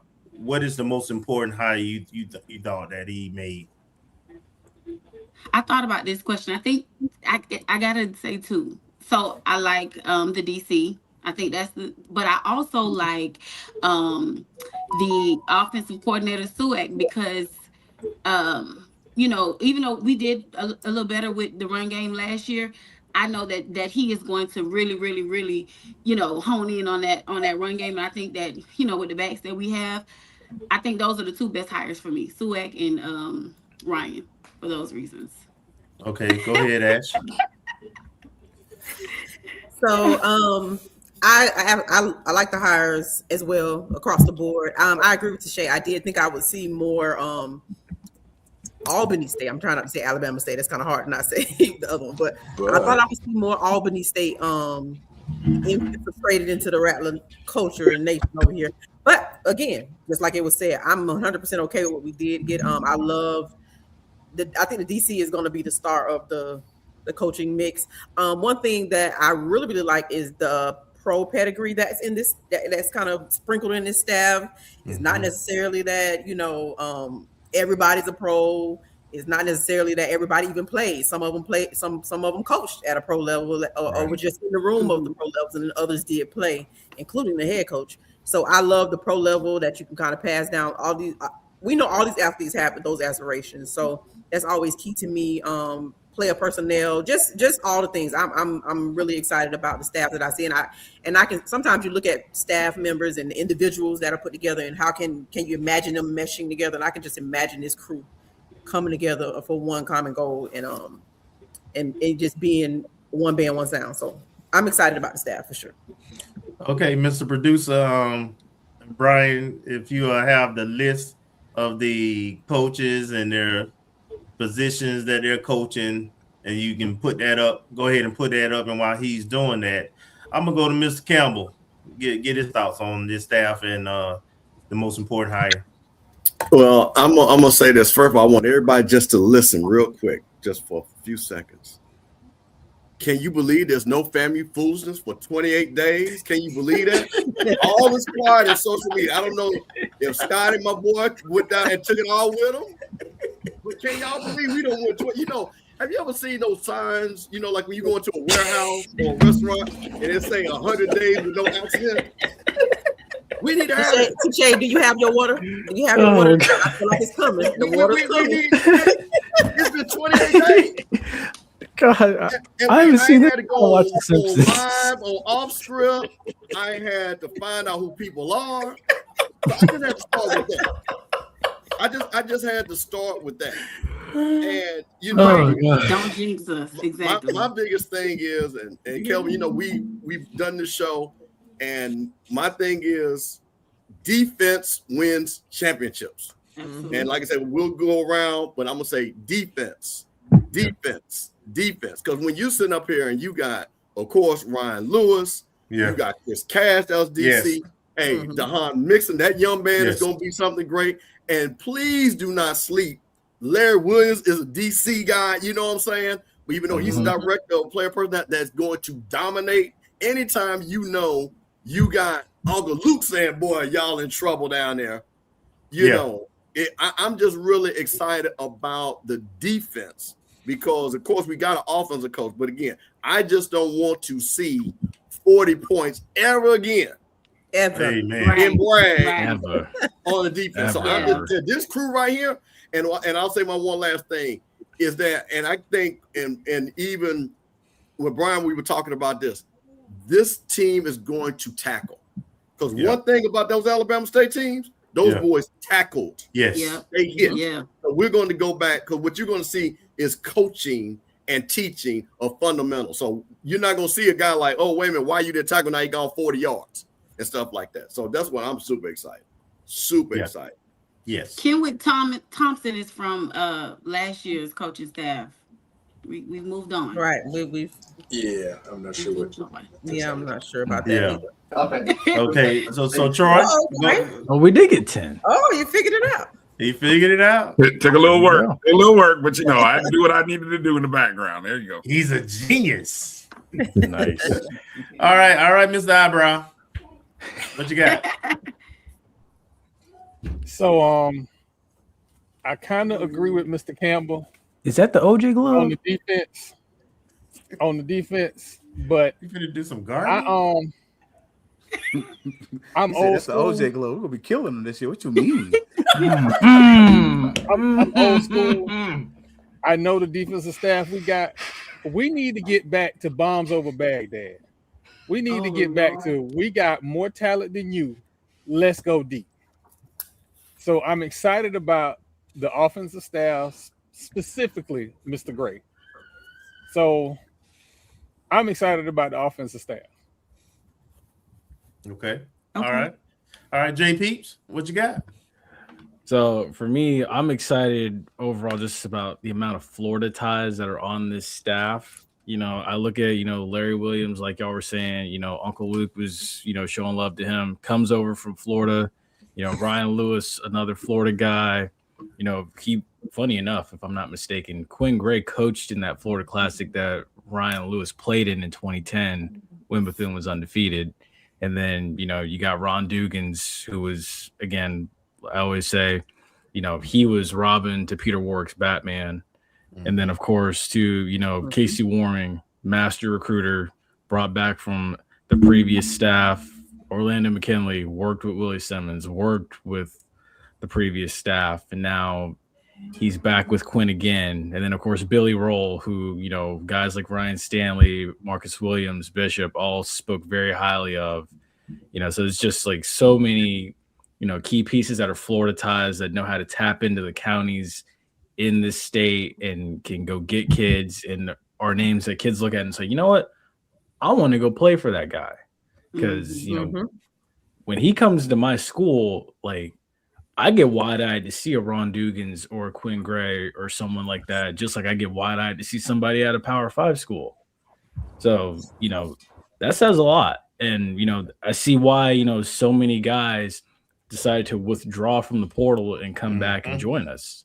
So, I'm excited overall, just, the Florida ties, the emphasis on details. And like you said, those Alabama State defenses, they tackled well. So we're going to see a greater effort in tackling. We're going to see more aggressiveness and more viciousness, which is something that definitely lacked last season. All right, Keith. Y'all know I don't like to be like everybody else. I love the Reed Sanders hire. Partially because, one, nobody else really said it, but also because I love the fact that Quinn Gray gets to be the head coach and he gets to be the figurehead. He gets to be the CEO. He also gets to be the celebrity coach. I mean, we've heard how many times, I've seen Troy about crash out over folks talking about hire Ed Reed. I don't need no Ed Reed. I got Quinn Gray. Like, I have Quinn Gray. And Quinn Gray moves the needle at a place like FAMU the way that an Ed Reed can't. He can go into the rooms of the Rattlers, not just the rooms of the outside people and other things like that. Where you're talking about the win with Quinn thing and you're approaching the financial goal. Though that kind of matters. And when you have the coach that can come out there and not have to focus on being the head coach, the quarterback coach, the offensive coordinator, and the CEO and recruiting, I think that's just a testament to the vision of one, the coach, the vision of the staff, the athletic director, and those who are supporting athletics. So I'm going to say Reed Sanders partial to be different, but Casey Warman was huge for me. I love that he's back as a full-time tight end coach. I think he's done great things. Yeah. I think he's paid dividends just in recruiting. Like somebody already talked about it, but he was big. And as much as, some folks may not think I do, I actually like the Ron Dugans hire as well, because he is a guy with FAMU ties. Yes, he played at Florida State, but he went to FAMU DRS. So that matters. And that matters in a way where you have multiple coaches on this staff who've either played in Tallahassee or coached in Tallahassee. And that matters when we're talking about recruiting, because there's no reason on this side of heaven that Mississippi Valley State should ever cross the border or the line of the state of Florida and walk out with 4 and 5 recruits and take them back to the state of Mississippi and then turn around and beat us with those same kids. Amen to that. Gerald, what you got? Yeah, Keith actually took something I was going to say. I was about to mention just the local ties with Casey Warman being the recruiting coordinator. Tallahassee guy, played at Lincoln. Ron Dugans, of course. I know a lot of people are hype about that hire with him being at Florida State. And then, I mean, Coach Gray, he was pretty open about it, at the press conference. He said, we can't have Mississippi Valley coming in here and taking our players. And And I mean, that showed last game of the season. Jamari Stokes, 3 interceptions, played at Gaston County. You know, how does he get to Valley? Valley got to come get him. So those local ties, I feel like it checked all the boxes. They got the professional, the professional players. It got the defense. I'm excited about how that defense is gonna look, especially with Ryan Lewis, one of the top FCS coordinators, and Chris Cash. He used to play for my team, the Falcons, a long time ago. I was a kid back then, but our team. Yeah, but many people, but I don't know if many people realize that Albany State was the #1 total defense in D2 last year. So you got Cash and you got Lewis, who was leading on Alabama State defense is the #1 and top 5 finishing in the FCS.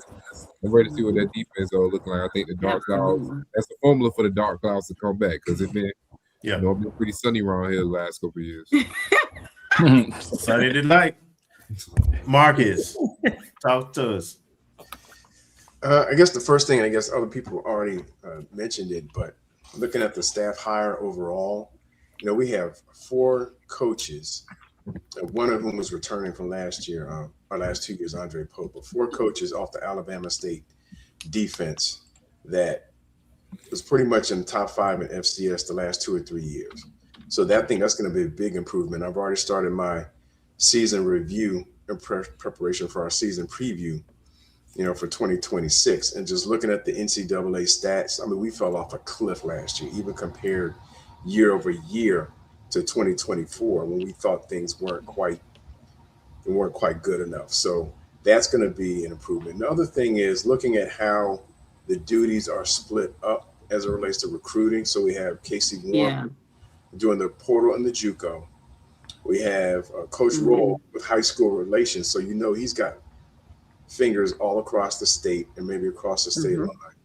And we have David Eggleston as a graduate assistant recruiting. And everyone else is going to bring their footprint of where they've been and relationships that they've built in South Georgia and other places to help build up the talent on the roster. And we're already seeing a class of 2027 offers, a lot of whom are down there in South Florida.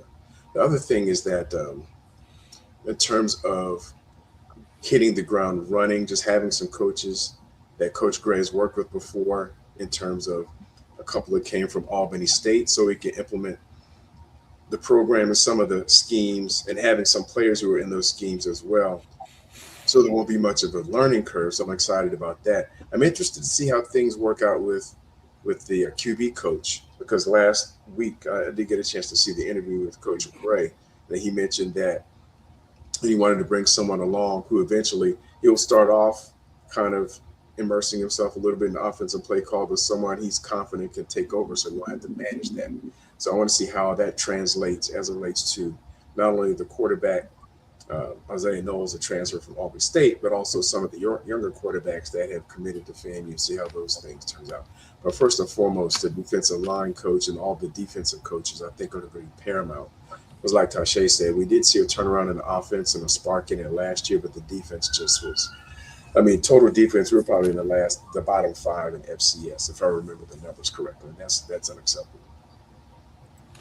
All right, I'm gonna go with Bryan, and then I'm gonna let you go last, so you can take back over the hosting.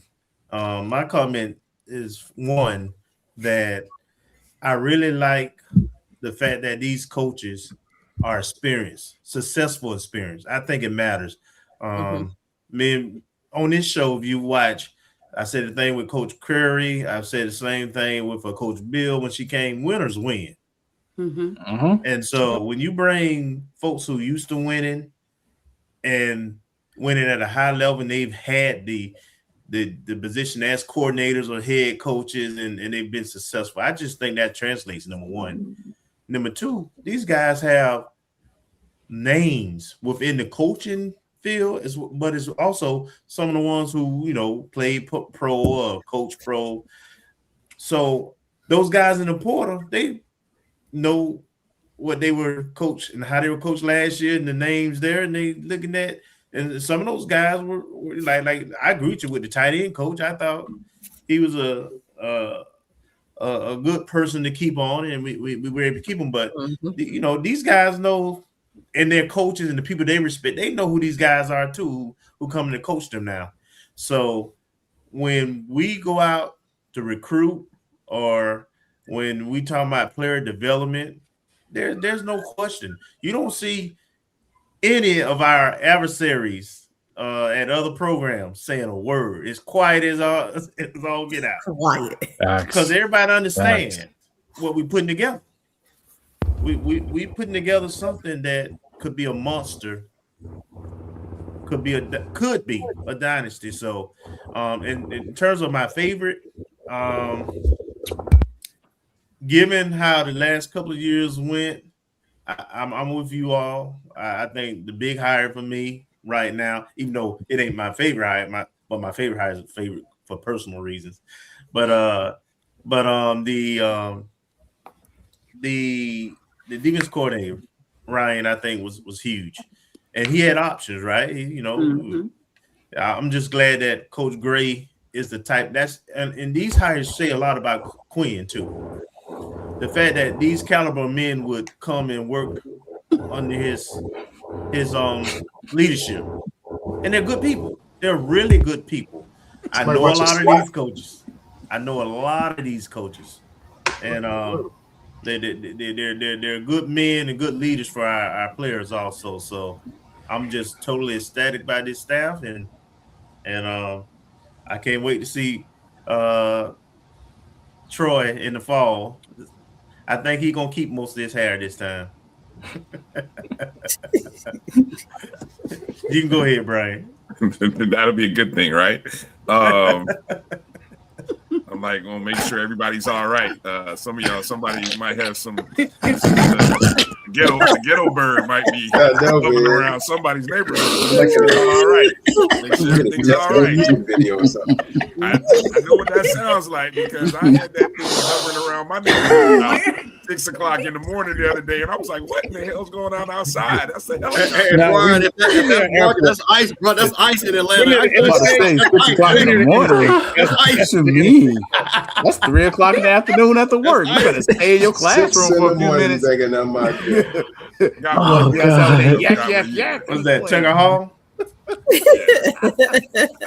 Tucker Hall wasn't that bad. All right. Jesus. I guess, for just kind of going through, I want to run. Let me see if I can again pull up the list. Let me figure out how to get that screen again. Okay, here we go. All right. So on the coordinators, again, there you see the coordinators, the defensive coordinator, Ryan Lewis Sr., the co-offensive coordinator / offensive line coach, Nick Suick, and Elijah Haggard, the special teams coach. I saw somebody being very ecstatic about the fact that we may not see those funky pump formations again. So I know folks were excited about that. I've seen what God's done for others. I'm just saying. The defensive assistants, of course, Chris Cash over safeties and nickels. Let's see. Andre Pope, who I believe Andre is a returner, correct? Yes. He's one of the returning coaches, cornerbacks coach. And the defensive ends, Dahan Mixon. Does anybody find it interesting the level of detail in having a safeties coach, a cornerbacks coach? No, Brian, stop being nice. That secondary was buns. I'm gonna say it nice, like the children would say. I'm gonna let you say it. I'm just asking the question. Let you say what you need to say. That secondary was buns. Wait, so Brian, restate your question again. You said the significance of the difference. I was asking I know, obviously. I'm just asking the question: do we find it interesting the fact that now? And I don't recall this from last year that we have someone over safeties, nickels, and cornerbacks. Obviously, they're all different positions. Recently, either under Coach either Colsey or Smith last year, Coach. I think it's good. Trust me. I love it. It's great. It's it's good for the details because I mean, like as much as we say, because I mean we are approaching like the Senior Bowl and the draft and all that and everything. Like if you can play one, you should be able to play all the others. But I mean, if you specialize in one particular type of like position, like if you're a safety, you have to be better at form tackling in open space, much more than a corner. And as a corner, if you're out there, you have to know how to be able to turn a play back inside towards your defensive end, the nickel back. If you're a nickel, you're basically blitzing off that nickel position. So they all basically present certain types of traits, I want to say. But again, a DB should be able to play all of them. Okay. Hey Brian, can I let me go ahead. I think that's a great question. And I think the question Tasha answered, but I want to expound on why this is important. There's a reason why that $1.2 million salary coaching group money is important for a situation like this. Because while you can have guys basically their name next to position, you got guys that are actually worth the price of that position now. So when you going out there, like I say, give credit. Hey, we didn't have AD. Shout out to Angela Suggs. Shout out to Marvin Johnson. Say, you know what? We hear you. And we've got to make sure, because what did we hear from previous? We don't have this. We don't have that. Well, guess what? We got this and we got that. And when you got $1.2 million, you can go tell a guy, hey, I want you to specifically be, instead of going to D2 and being the defensive coordinator, you can come be our safeties coach. You can come be our nipples coach. You could be at FAMU and build from there. And that's why I think this money, and I'm going to keep saying it, that 1.2, when I got caught wind of that, we was dealing in, because goes back to the thing with Ryan Lewis. Ryan Lewis don't come to FAMU unless we say, they give you what? We got this. And you can't have this if you didn't have the $1.2 million. So to your point, I think that's what the importance of is, not so much as guys can play different positions, is that you're going to make sure that guys know how to play the position that they're assigned to first. Okay? So that's why I wanted to really point that out, why that's so important. And that money matters when you're also speaking of like having people who've been successful in different places. Like, I'm not trying to be a homer, but as much as grief is, we definitely give AD Davis for his lack of experience as the athletic director. He's been successful in business. I mean, I'm not trying to say that because he's frat, not saying that because of church, but you go back and follow his background.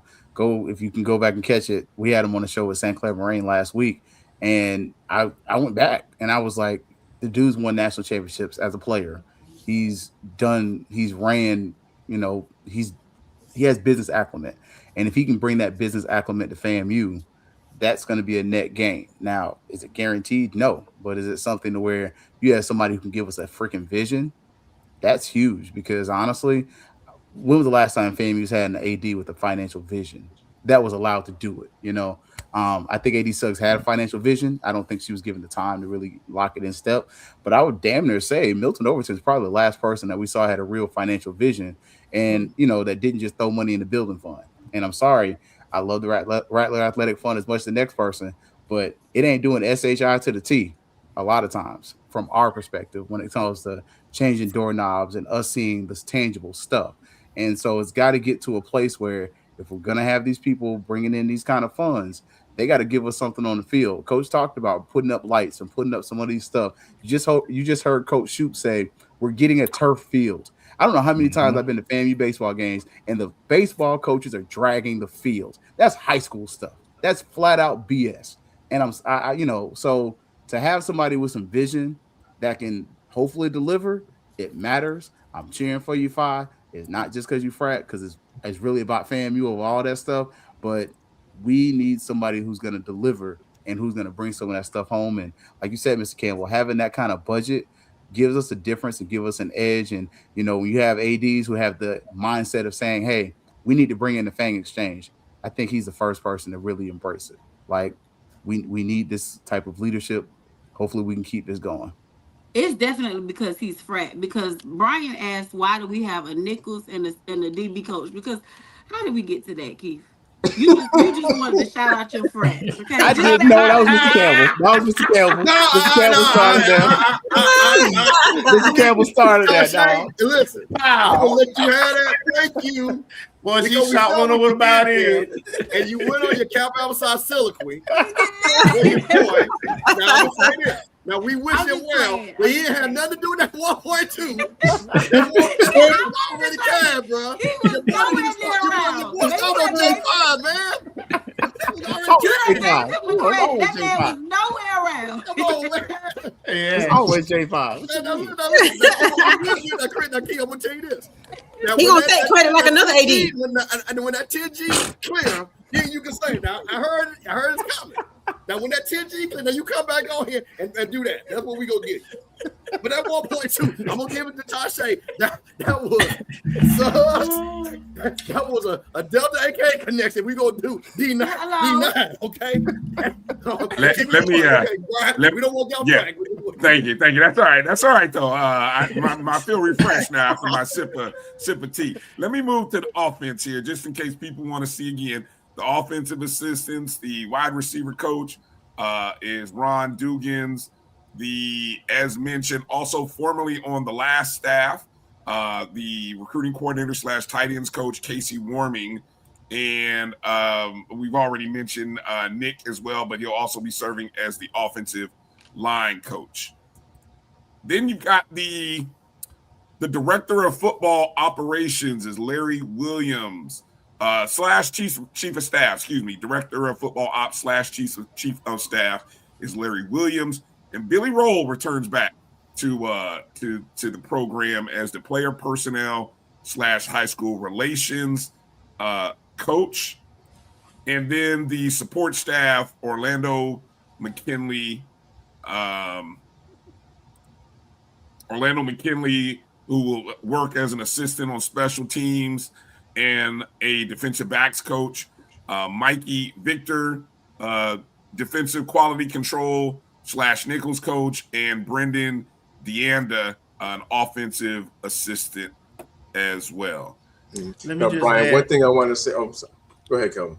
Yeah, I just want to say real quick, the Billy Roll and Larry Williams, Rattlers, both have worked as coaches and GAs at the university also. Both are legends in their own way, but Billy is of course, a championship caliber legend. Larry, I believe, was on the Gator staff last year. Yep. In some capacity, but he's really connected throughout the state. Billy is, Quinn is from the South Florida area too. Ryan is from the South Florida area. I really feel like, and Quinn mentioned it, we're gonna probably lock down some top-notch talent throughout this state and South Georgia, since Quinn was in that area. The profile of this staff is built to do just that. Mm-hmm. The players we want that ain't going, Power 4, we'll have a great opportunity to get those players. And if this running back thing is announced and don't change, that's just going to add to that. Mm-hmm. Yeah. And what I was going to add was that the staff that's been assembled, and I know it'll be looking a couple years down the road, but if you think when Coach Simmons was here, that there are a lot of assistants who went on and got promoted either in the pros or other college programs, either lateral moves in FCS or FBS. And I could see Coach Gray, by the way he's assembled this staff, if he's having that in mind, because you want to have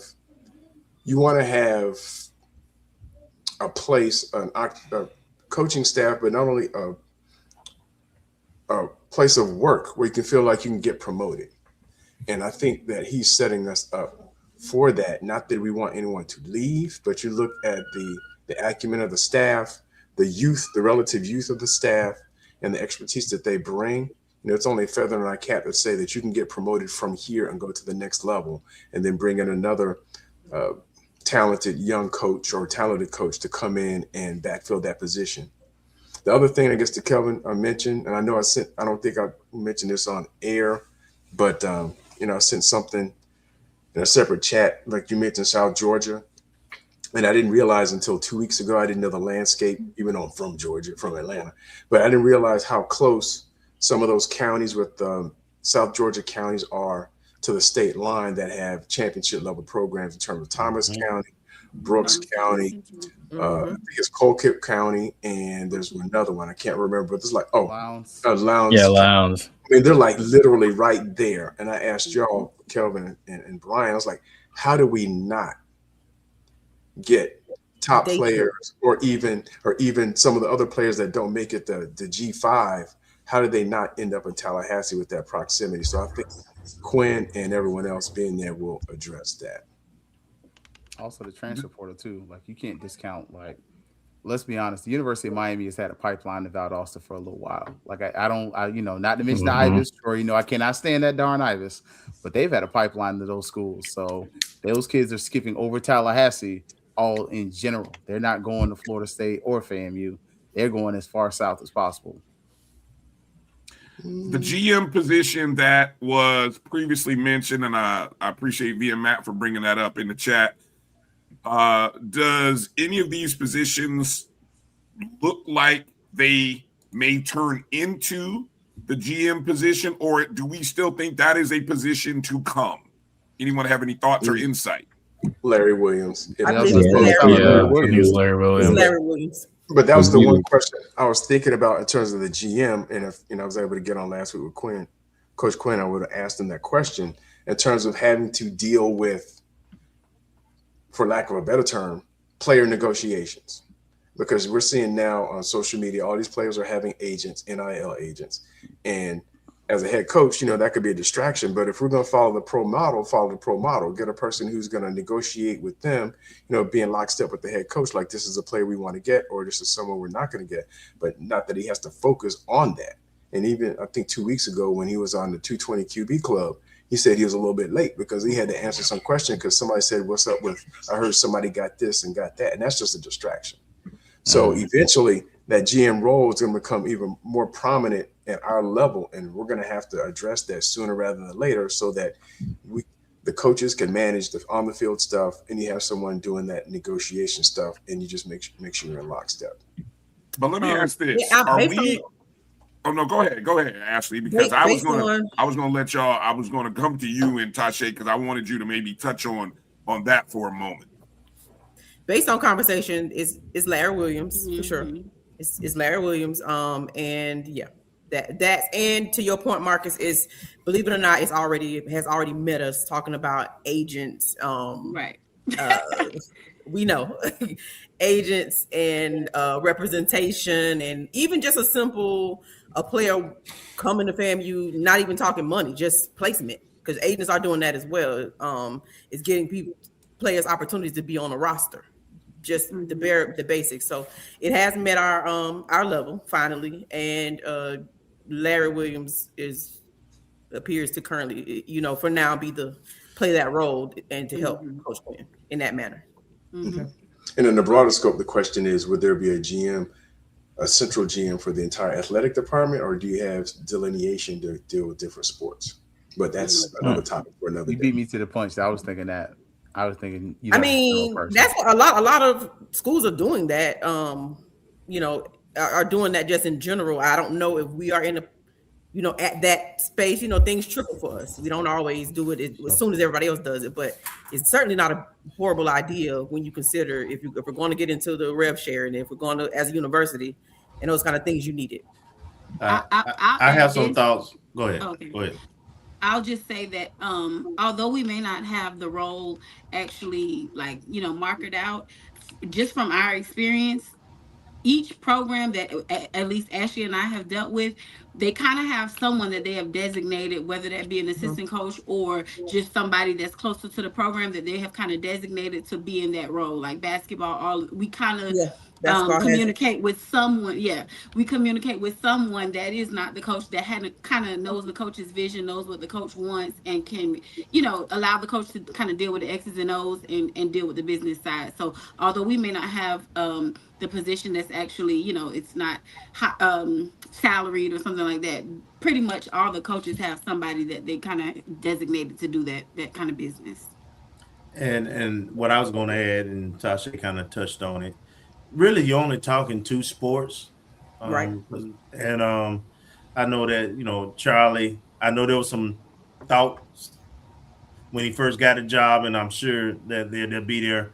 I know he has a designee or someone who's dealing with it, but I wouldn't be surprised after this season if you have a dedicated gym for men's basketball. And I don't see a situation here at FAMU where there'll be a centralized person. Those two revenue generating sports gonna want people who's specific to them and dealing with their coaches and players and the people they got to negotiate with directly. So that's what I would anticipate what it's going to look like moving forward. Mm-hmm. Agreed. Last question or thought here regarding our segment on the coaching hires. Comparing this staff on paper to the best staff of any other FAMU/HBCU/FCS staff, is it too early to make those kind of projections, or what do you think about this staff? And as you think about who is that comparison for you? So I'll go around the horn. I'll saw a couple people shaking their heads early, so I'm gonna start with Troy. This is not a homer answer, and I've vacillated on this answer for a while. Ron Dugan's, because of what he was as a player. I don't know if anybody paid attention to that national championship team. On third down, we stopped throwing to Peter Ward because he was dropping the ball. We was throwing to 6'4" plus Ron Dugan's. That was our third down guy. Yeah, if man. We get third down production from our wide receivers better than we did last year. That'll be an improvement on me. Now it's not going to compare to the Billy Joe era. No, I'm not going to get crazy. But in this time span that we're in now, this is going to be a really good squad. Jay Peeps. So for me, it's when I look at this staff, it's like, yeah, I think, yes, this is an upgrade from last year, 100%. Definitely. You're going to see more like consistency, attention to details, all that. Now, as far as like where they rank and all this and compared to somebody else, for me, it's just we gotta crawl before we can walk, and then we gotta walk before we run.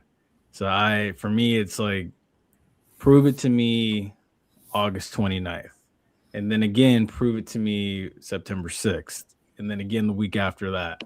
Bring me, a set number of wins before I can crown you and say that was like just a memorable staff. Which I think they have the potential to be that, but it's just, I need to see you in action. I need to see, like, how do you make in-game adjustments? How are you coaching these guys in practice? How are you breaking down film to these guys? It's just little things I need to see, like, in-game and, off the field before I can really crown them and give them that title. Gerald, let me hear your thoughts on this. Yeah, I mean, the staff is very intriguing on paper. I mean, you just never know until, like you said, until they get it out and play it on the field. But I mean, I like the dynamic of it. I'm really interested to see what the team will really lean on, because I feel like it has a strong defensive coaching staff, but also it's very strong offensively too. So I'm ready to see how that dynamic is going to work out.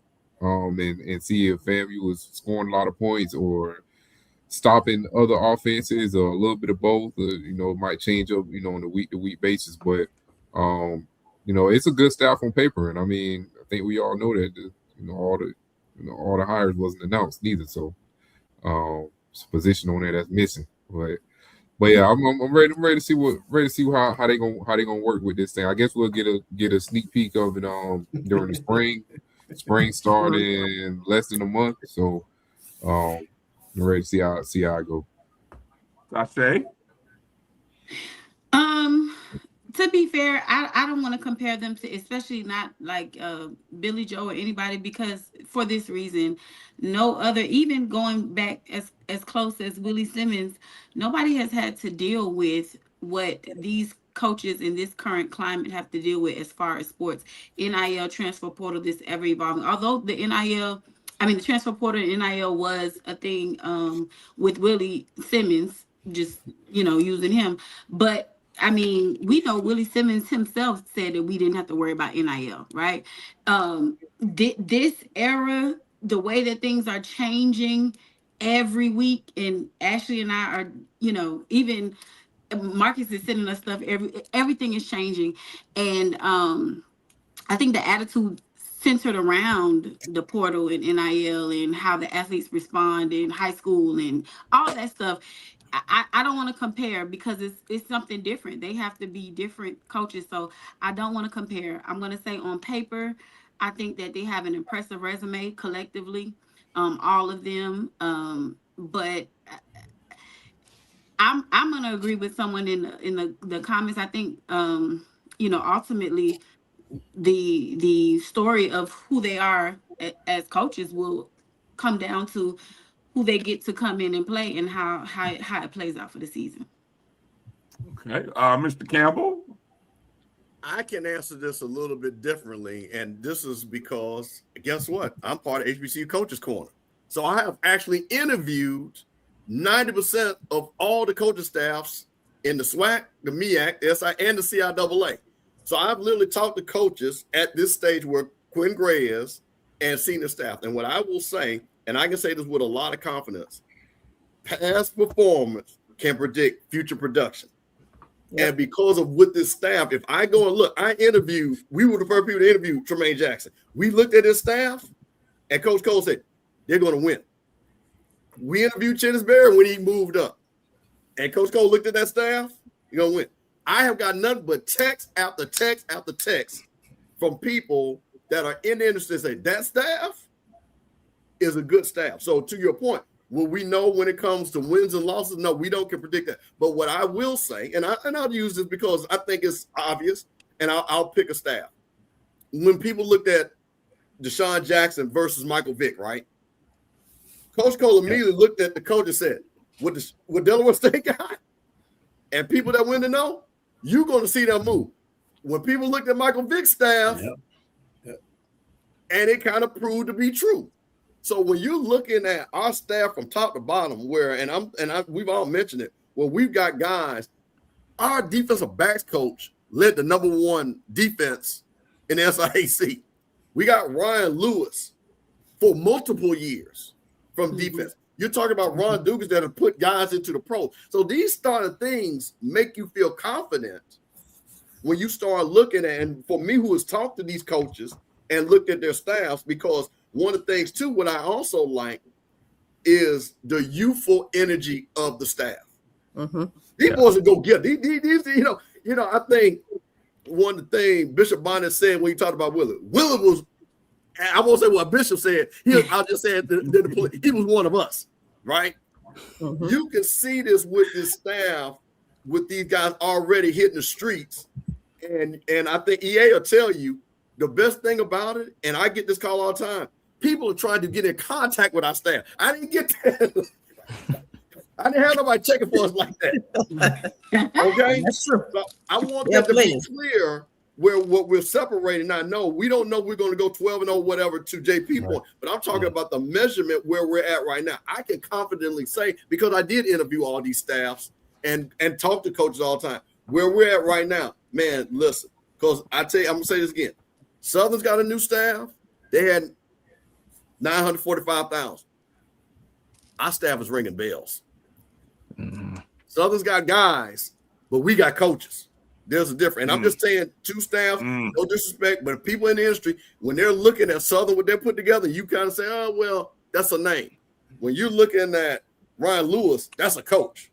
Yeah. When you're looking at Billy Joe, that's a coach. When you look at it, see, that's what I keep hearing. That's a coach. That's a coach, not a name. And I'd rather have coaches than names. Wow. Mic drop. Follow that up, Keith. What you got? Anytime, all times, man. Come on, you ain't got to get ready and stay ready. But no, I mean, to me, it's the comparables. Like, what are your comparables? Like, I'm sorry, I don't see many other teams that are comparable to Florida A&M University's coaching staff. It ain't even all that other stuff, history, legacy, and all that other stuff. We got that. But when I start looking from head coach down, what are your comparables within this conference other than Southern, maybe Jackson State? There's no other school in the conference when I start looking at coaching staff success on the field, off the field, not just, as Mr. Campbell said, not just names, actually success. Like, we ain't talking about names and what your name is and what your name brought in. No, we're talking about what you've done. This is always the business of what have you done for me lately. But when I look through that FAMU staff and what I'm seeing this year, I'm seeing a lot of people who've done it.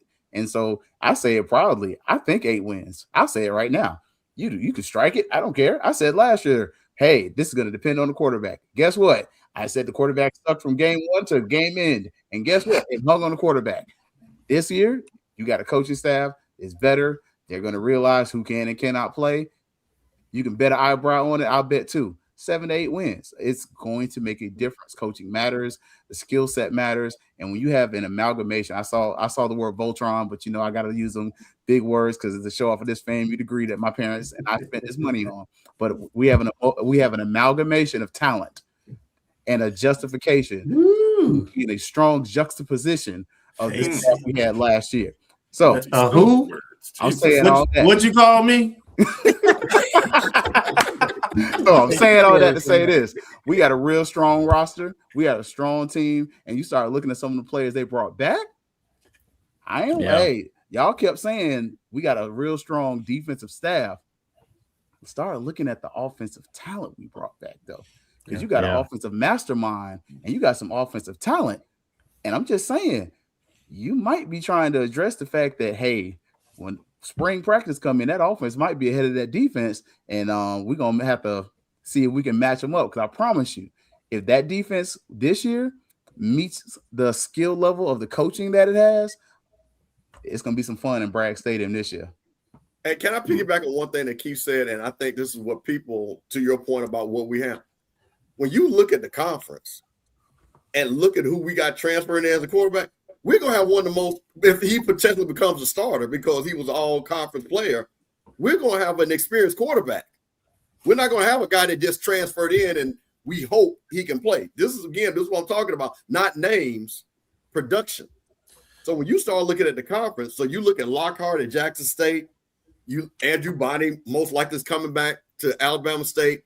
We'll see what Sam Shea with his quarterback because he was injured coming back. But now all of a sudden, we're going to have an experienced quarterback that knows the offense.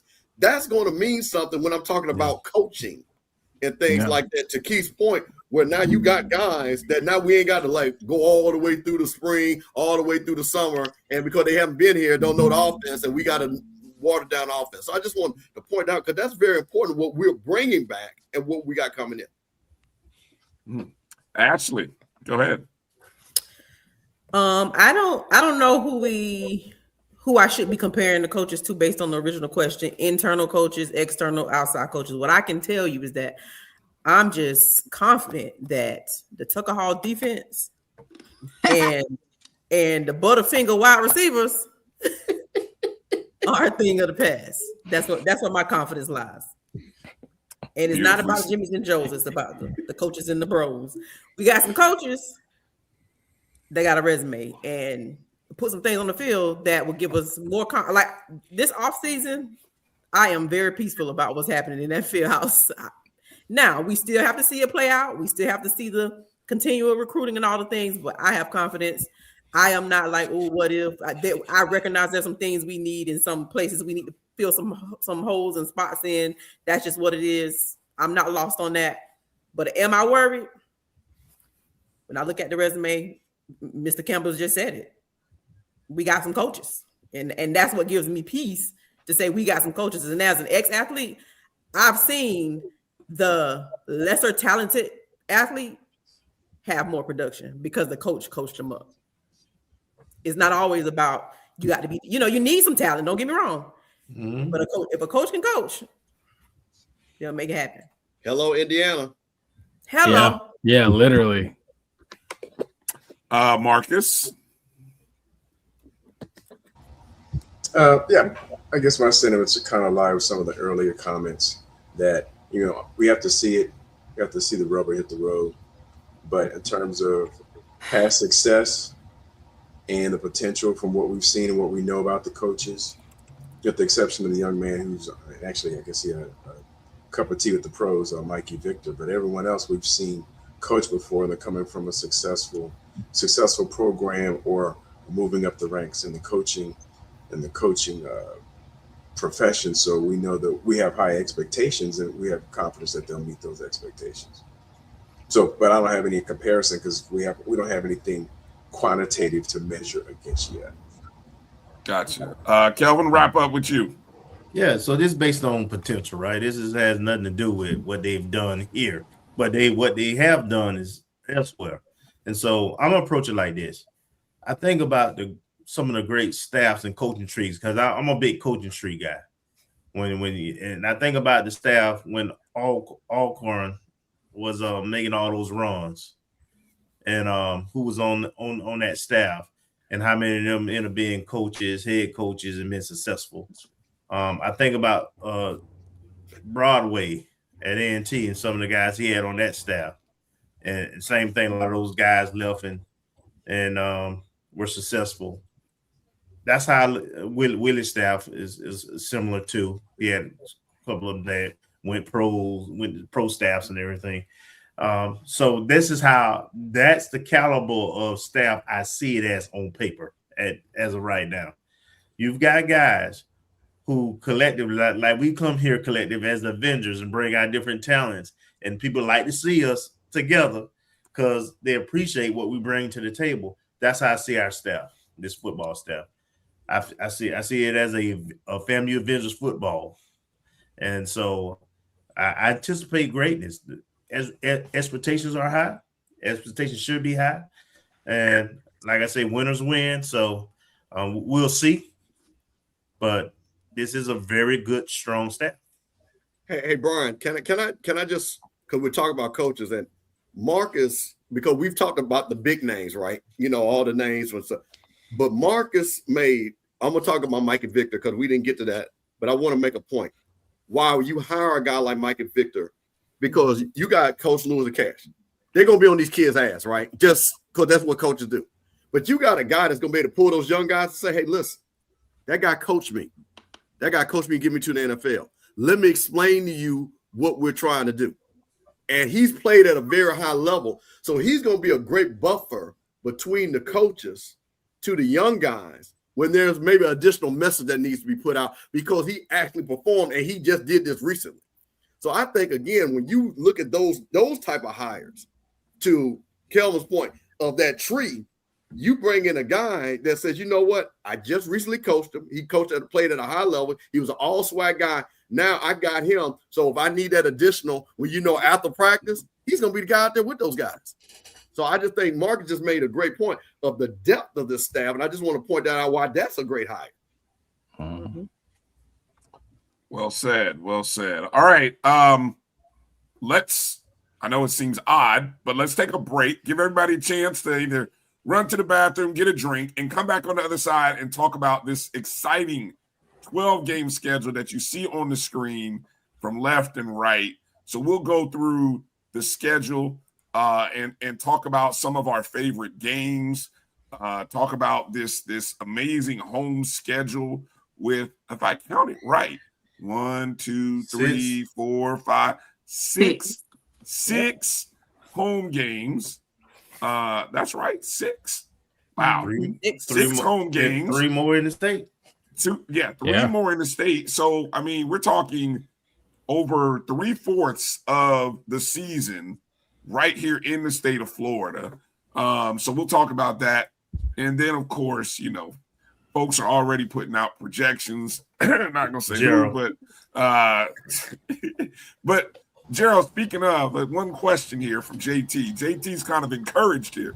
JT is saying, so we won't have to see any 3 articles a week talking about who to be Sugar Man. Is that true? Can we confirm or what can you say to that question there, Gerald? I don't know nothing. You got They ran my to boy find, raggedy last season. find other new story ideas this go around, Gerald. I guess is You what should have had JT plenty said. last year. Well, at least Gerald will probably come to practice this year and find out. Wow. On that note, we will take a break. You mean we might actually talk to players this year? Wow. Yeah, I'm throwing shots.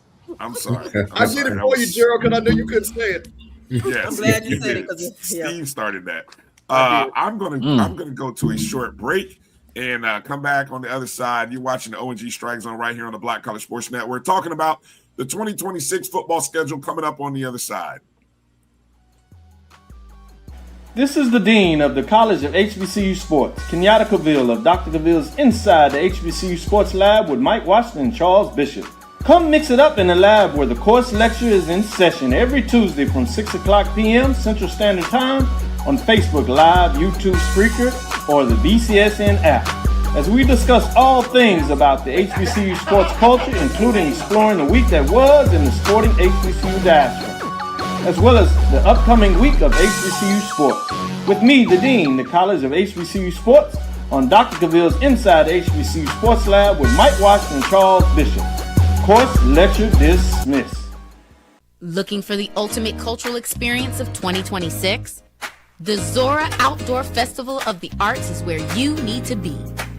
From January 30th to February 1st, Eatonville, Florida will come alive with incredible live performances. Immerse yourself in interactive art. Shop from over 80 vendors. Take a journey through history with a new virtual tour app. And enjoy family-friendly STEM activities. Plus, don't miss the unforgettable R&B tribute to the legends. This is more than a festival. It's a celebration of Eatonville's rich cultural heritage.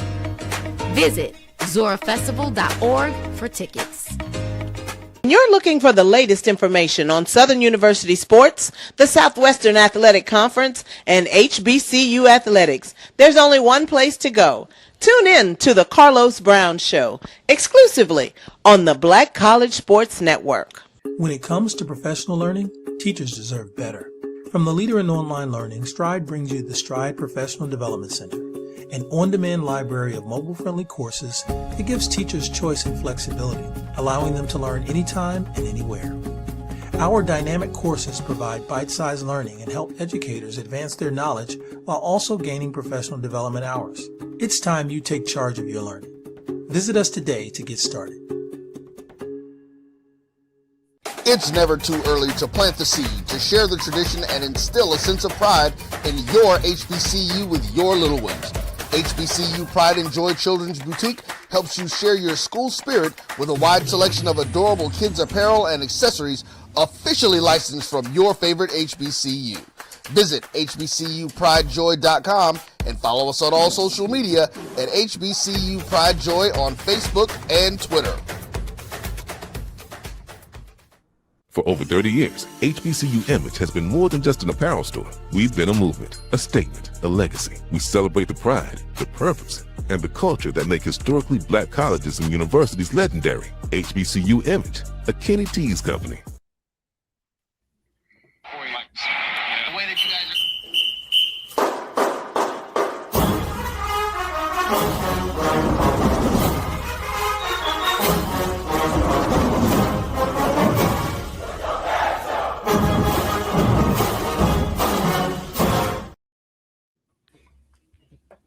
All right, welcome back to the O&G StrikeZone.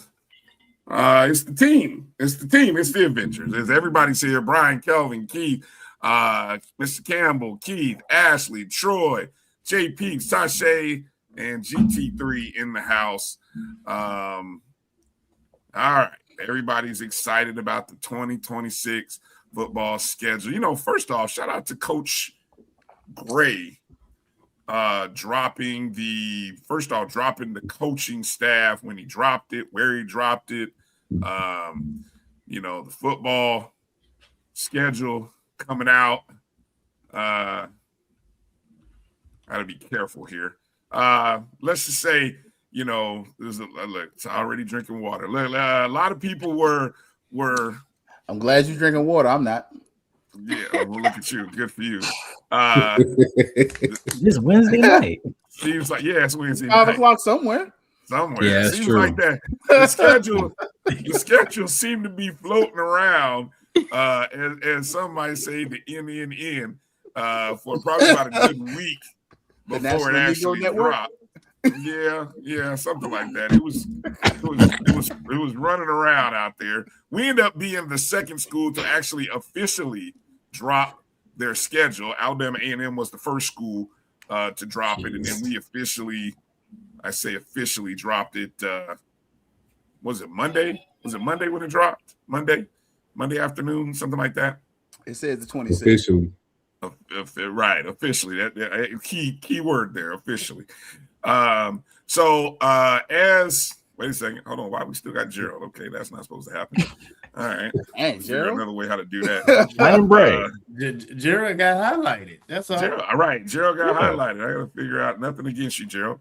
I say just leave him there. Gerald would be the first person. They gotta face me the whole season at the end of the game. Gerald would be the first one to get highlighted. I'm just saying that ain't right. Yeah. Stop it. All right, here we go. We opened the season in what is technically week 0 on the college football schedule. August 29th, a home game against the Albany State Rams. So Coach Gray gets to welcome in his former team to brag on week 0. Then the Rattlers will travel to South Florida. It's believed that it's the Orange Blossom Classic. It says neutral site against South Carolina State on September 6th. I believe that is a Sunday, if I'm not mistaken. It is. Correct? It is. Correct. It is a Sunday, which means that the OBC is back on Sundays. So that's a good thing for them. Then what's also interesting is that the Rattlers will stay down in South Florida, and they will play a second game in that Hard Rock Stadium, the site of the national championship game, against the national runner-up on a Thursday. So that'll be interesting. We'll talk about that in a moment, I'm sure. Then the Rattlers will have about 9 days off. We'll come back home and play. Wow, welcome back, Tennessee State, to the schedule. It will be at Bragg on September 19th. It's been put out there in multiple places that it's a 2-year deal. I haven't read all the particulars about it, so Gerald or anybody feel free to jump in here. But it is a return trip to Tennessee State, to Nashville, I believe, in 2027. Then we begin SWAC play, hosting Alabama A&M at home on September 26th. And then we travel after a bye week. Then we travel to Alabama State, October 10th. Any word on if that's their homecoming? No, theirs is the 5th. The first Saturday. Okay, so it will not be their homecoming. Always the first Saturday. Oh, always. Okay, didn't know that. All right. And then we travel back to Jackson, Mississippi, October 17th to take on Jackson State. That'll be an interesting game. Following birthday, that, birthday, eyebrows, and mullet. That's what that game is. Whose birthday? Yours? Mine. Oh, Nice. Lord have mercy. Wow. Okay.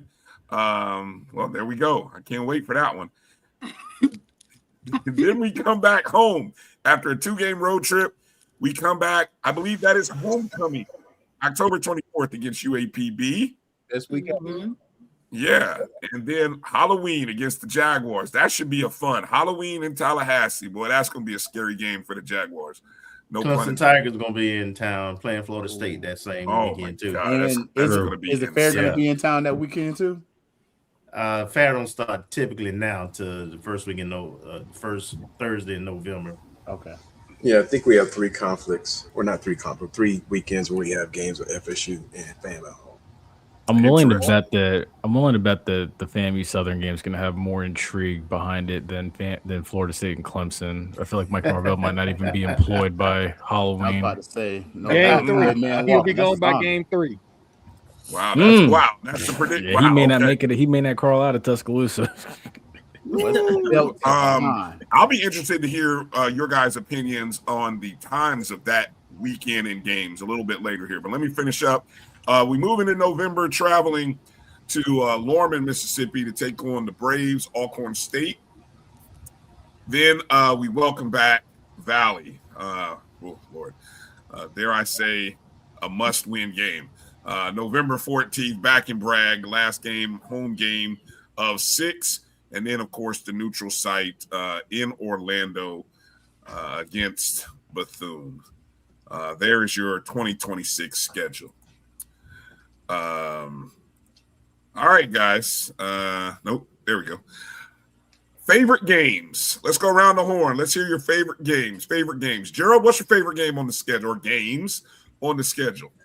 Favorite games. I always love the FAMU versus Southern matchup. That's always a game I look forward to, just because it's like it gives you kind of a homecoming junior type of vibe. Because I mean, Southern would never be a FAMU homecoming just because it brings the crowd already.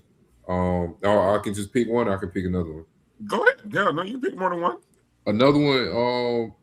I'll say the South Carolina State game. Having that game early just to kind of see how this team with Quinn Gray, their first 2 games, their first Division I game, having them go up against the defending Black College champions, it kind of shows where they are as a team. And I mean, I'm gonna go ahead and spoil it and say I'll put that game will be a loss. But if you go out there and have a good showing, that can prove that y'all got something brewing over at FAMU if you're able to play up against those Chinnesbury, South Carolina State Bulldogs games. So those are the 2 games I'm really looking forward to.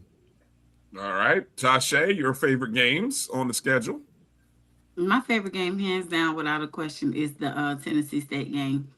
The Atlanta Classic made me fall in love with Atlanta when I was on the Hill years ago. Okay, so that game, that renewed rivalry, I cannot wait until that game, and it is home and home, from what I understand. So we'll be playing them at home, and then I'll say my next favorite game probably is going to be the South Carolina State game as well, the OBC. I don't think they'll bring a lot of fans, but it's at home for me in Miami, so I love the OBC. It's a good time. It's feel good. So those are my top 2 games.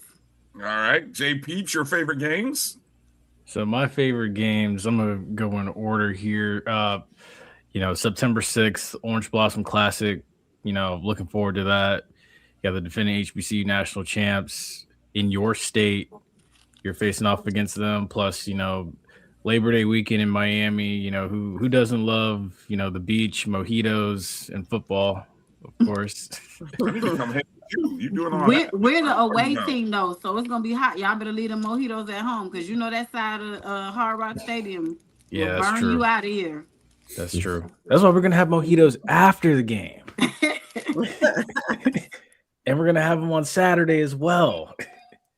But also too, I'm gonna say Tennessee State because that rivalry it's been gone for far too long.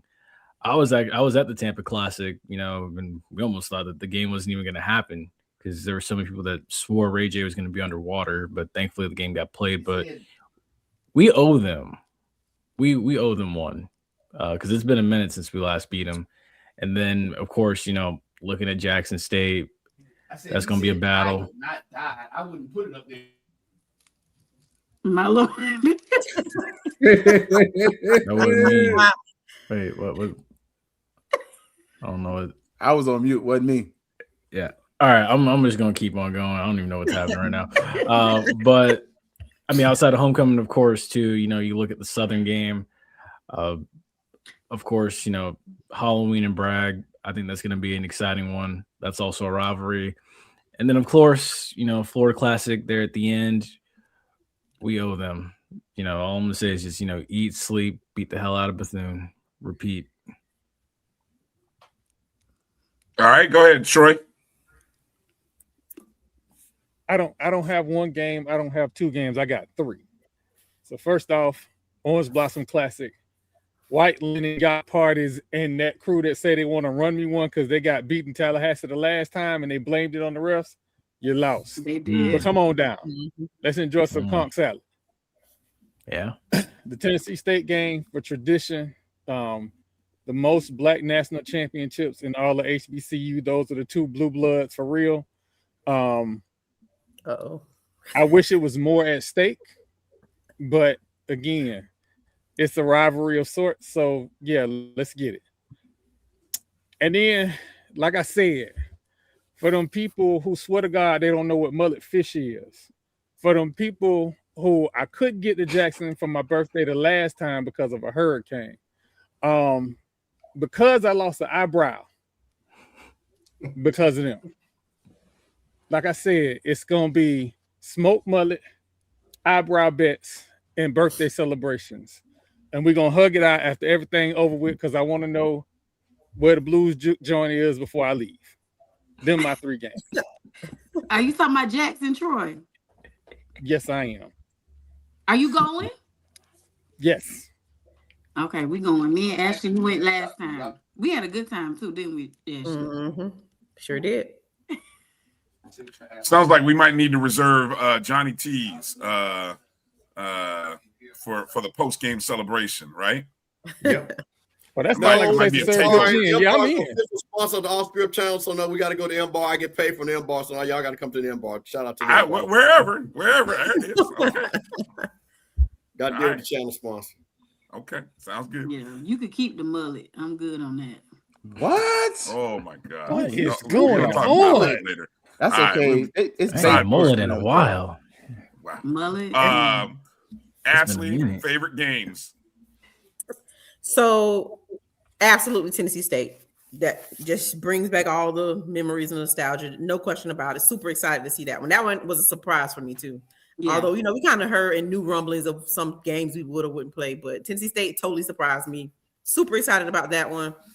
I'm going to say something that's probably off the rails, so to speak, that everybody else is saying, but I'll say I really do like the Albany State game because it gives an opportunity to see what we have, who we are before we go and play those defending national champions at that OBC. And I just like the genius of Coach Quinn to even go ahead and put that in there. Of course, and it's a good game against a good D2 program. His previous program, so many storylines. Jerry, you have plenty of articles to write when it comes to that game and week 0. But then I just like the fact that it gives us a chance to come into my next choice, which would be the OBC. South Carolina State is also always a good and fun team to play and go up against and talk trash with. Gives that we're feeling real MEAC-ish this year. It's feeling real MEAC-ish with some of the people, extra games we have on there that are, non-SWAC. So those are probably, I named pretty much 3, 2.5, South Carolina State at OBC, Tennessee State. And then I like the implications of putting that Albany State game at a week 0. No mullet, Brian. No mullet. Mullet sandwich, Tashay. That's all I'm gonna tell you. Mullet sandwich. Hot sauce. White. Fresh out the grease. Fresh out the grease. Exactly. Keith, go ahead. Best games, favorite games. South Carolina State is up there, and it's for multiple reasons. One, is South Carolina State, but 2, their band director is a Florida A&M University graduate, Dr. Jamal Nicholas, also a graduate of the Great Jones High School here in Orlando, Florida, and a friend of mine. So I'm loving it. I'm loving seeing 2 FAMU graduate band directors go at it, and that's excites me. It's not just because Jamal is a friend, but just seeing that and kind of somebody who has come through and understands that FAMU motion. So he's going to be taking that and adding a little bit, to whatever South Carolina State does, besides, pass the P's and everything else. Tennessee State, because the Marching 100 owes them one. Last time we was in Tampa, they kind of won that begrudgingly. I was there. And Valley, I need my lick back. I'm sorry. Like, Valley got a winning streak on FAMU. I need my lick back. Like, Florida Classic is the Florida Classic. That's always going to be there. But I need my lick back against Valley. And I need it by 40. Is this Troy doing this? Got a lot of things going on tonight. The helicopter to get a bird. Hey, listen, I'm not pressing no button, so that wasn't me. I bet you got roosters in your neighborhood too, don't you? Everything in his Oh my neighborhood. God, He got you don't everything in his neighborhood.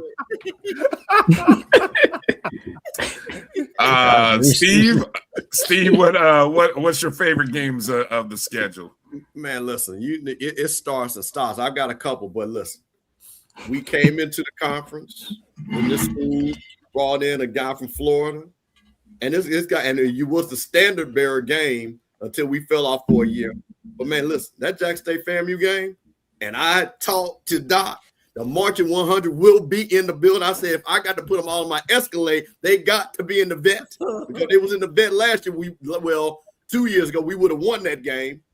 So it's got to be Jackson State and FAMU.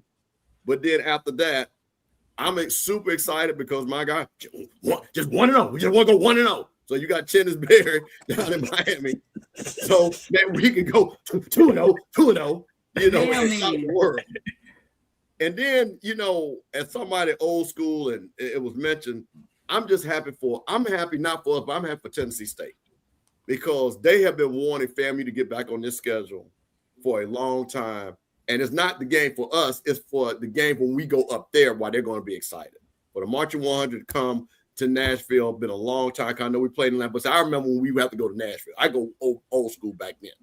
And that is a big, big game. And then last but not least, and I'm going to say this, and I done told Coach Quinn this, I cannot believe it. Valley, 70. I need 70. I need cannons. I need people that ain't even supposed to play in that game. Because for the fact that Mississippi Valley has a 2-game winning streak, you know, do you realize that only maybe one other team in this conference that has a 2-game winning streak, and that's Jackson State on us? Think about that, what I just said. The only other school in this conference that has a 2-game winning streak is Jackson State University. And so no, we got to put 70 on that. And T-Buck is my guy. And, hey, I know he's gonna do great things, but I'm sorry. That right there, because that we got to end that. Because that alone, and people and Bryan, you know, we're all in these chats when we get on there on that coaches call on Monday, and that's all we used to just you know what I'm saying, let that man cook. Now we done cooked that, we got to cook something else now. So no, I'm sorry. They be in the chat. They be in the chat saying FAMU and Valley, the new rivalry. Of the exactly. That's unacceptable. Unacceptable. That is, and I'm saying as somebody old school, that is so disrespectful. It is. Come on, man. Can't even talk trash no more. You can't.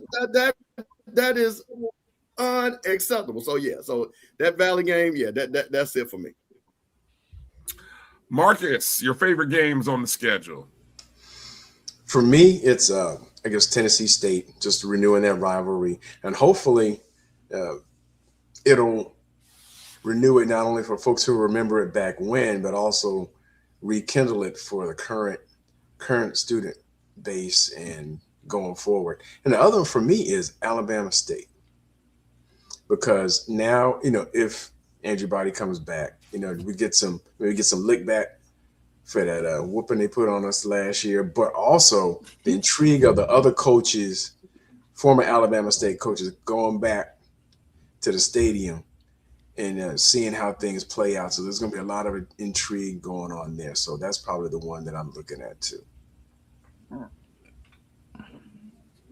He didn't say that's our stadium. He didn't say that's our stadium. Alabama State is our stadium. Oh, yeah. We have not lost there. No. Go ahead, Kelvin. Favorite games. So the one I'm gonna highlight at the end is one that nobody else has highlighted, and I'm gonna explain why it's my favorite game. But two that I'll just bring out. Well, before I even say those two, we're playing historically six of the 8 top teams that we played the most with this schedule. So, you know, Tennessee State, of course, Bethune, Southern, South Carolina State, Albany State, and Alabama State. We played them a ton historically. The only two that I think that's missing out of that top 8 would be, I think, A&T and Tuskegee, if I remember those stats right. So we playing a traditional rival schedule with this. I love it. All right, so South Carolina State defending champions. We get the chance to, after playing all day, we get the chance to see where we are right off the bat. I love that matchup, and then of course Tennessee State. But my personal favorite game will be this year. I'm looking forward to, even though I love the schedule, I love them all. It's going to be the Alcorn game because I've never been to the reservation, and I'm looking forward to going to the reservation. That's the only reason it's my favorite game. I'm looking forward to that one. Me too. I'm going. I heard it's a good time. I gotta go see what it's about. It's a good time. It's a good time. I'm just telling you right now, when you go down there, you ain't gonna have no phone signal. I heard about that. Tell somebody when you get off I-20, you better tell them in because you ain't gonna talk to them after that. So if you going down there to holler at G, you better say, G, where are you at before you get off I-20? Because I'm telling you, ain't no phone signal down there. Oh my goodness! No, that's not even possible. I thought T-Mobile covered the entire country. Man, or is that the white dot? The thing that cover the country in Alcorn is the country down in Alcorn. Wow. What if you got to call AAA? But you got to call the police. You're not going The police are already there. What you mean? They Ain't no gonna feed can't you. You get gonna there. eat. They you gonna have a good time. If you drink, they gonna give you plenty of that. It's gonna be flowing with milk and honey. Okay, trust It's one way in and one way out. Whoa, You're not. I already got the Kincaid and the boys. I can't listen. Let me tell you a quick story. So Kincaid's a big alum down there. He's watch all our shows. I literally text Kincaid the day this schedule came out. I said, I need parking passes and I need you to put my truck right, like Tasha say, right where they. Because when I said them boys cook, boys cook. Yeah. So you ain't got to worry. So when y'all come down, just find me because I'm gonna be right there next to Kincaid. Shout out to Kincaid and them Alcorn boys. Wow. Well, okay. That's interesting. I'm gonna have to try to find a satellite phone or something. My phone worked. I got AT&T. It worked. I mean, it's okay, Brian. It's okay, Brian. We understand y'all have internet problems when y'all go to Mississippi. No, we won't. No, we'll be anyway. I do want to underscore something that Kelvin said in talking about the historic nature of this schedule. Kelvin mentioned the top 7, but I'm gonna bring it in a little tighter, Kelvin. Of the 5 programs that we have played the most, 4 of them are on this schedule. Bethune-Cookman, of course, being the number 1. We have played them 76 times, according to the data that I'm looking at, right? We have a 52-24 record against Cookman overall. Tied for second most is Southern, 68 times. We have a 41-26-1 record against Southern. In 4th place, 4th most times that we have played is South Carolina State, 62 times that we have played them. 34-26-2 is FAMU's record. Now, of the 5, the 5th team is Tennessee State, who we have played 55 times. Unfortunately, it is the only school that we have a losing record against, 25-30. So that just kind of underscores the historic nature of the schedule that we have. So I just thought I'd share that with everybody. It's wild that we have a losing record against them when, like, for the longest time, the ATL Classic felt like the FAMU Invitational because, we just would always beat them. Isn't that John Merritt though? They cheated John Merritt. They cheated a lot. Yeah. I've heard a story of them having players. The refs flew down with their team when they came to Tallahassee. With John Merritt. No, that's real stuff down there. Yeah. Yeah, they were considered a road program back then, which is why they really weren't in conferences. No, they were independent. Yeah, they played anybody, any place. They were rogue. Yeah. The other thing that I'll bring up, what's interesting is going to the OBC down to South Florida, playing South Carolina State on September 6th, Sunday, and then staying. I believe in kind of what my sources have kind of told me or informed me is that the program and the team will actually stay in South Florida during that entire week. Instead of traveling back to Tallahassee, they will stay in South Florida and they'll play Miami on a Thursday night. Now, brings up an interesting thing because we've seen this in the NFL. I don't know if we've seen this in the college level on such short gap where a team will play on a Sunday and then turn around with, let's see, Monday, Tuesday, Wednesday, on 4 days off, rest, turn around and play the next game. What are anybody have general thoughts, concerns about that short turnaround? I believe the MAC did it. They play on Saturday, and like a team might play on Wednesday, then they have the following. They'll play into the following Saturday. But I think the MAC have a few 4 or 5 day turnarounds because they play on Tuesdays and Wednesdays. But outside of that, you're right. At the college level is not something you see much of. I think it's fair to have the concern about injuries and those 2 tough games too, right? South Carolina State gonna be physical, and of course UM just played for the national championship, so I'm sure the coaches have a plan for that and how they'll play those two games. They probably won't look the same, but that's 1.3 million, I think. So it makes sense. It's a long holiday weekend.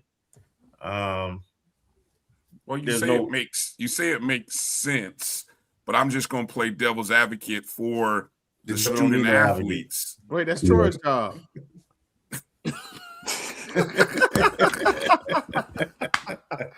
I'll be quiet.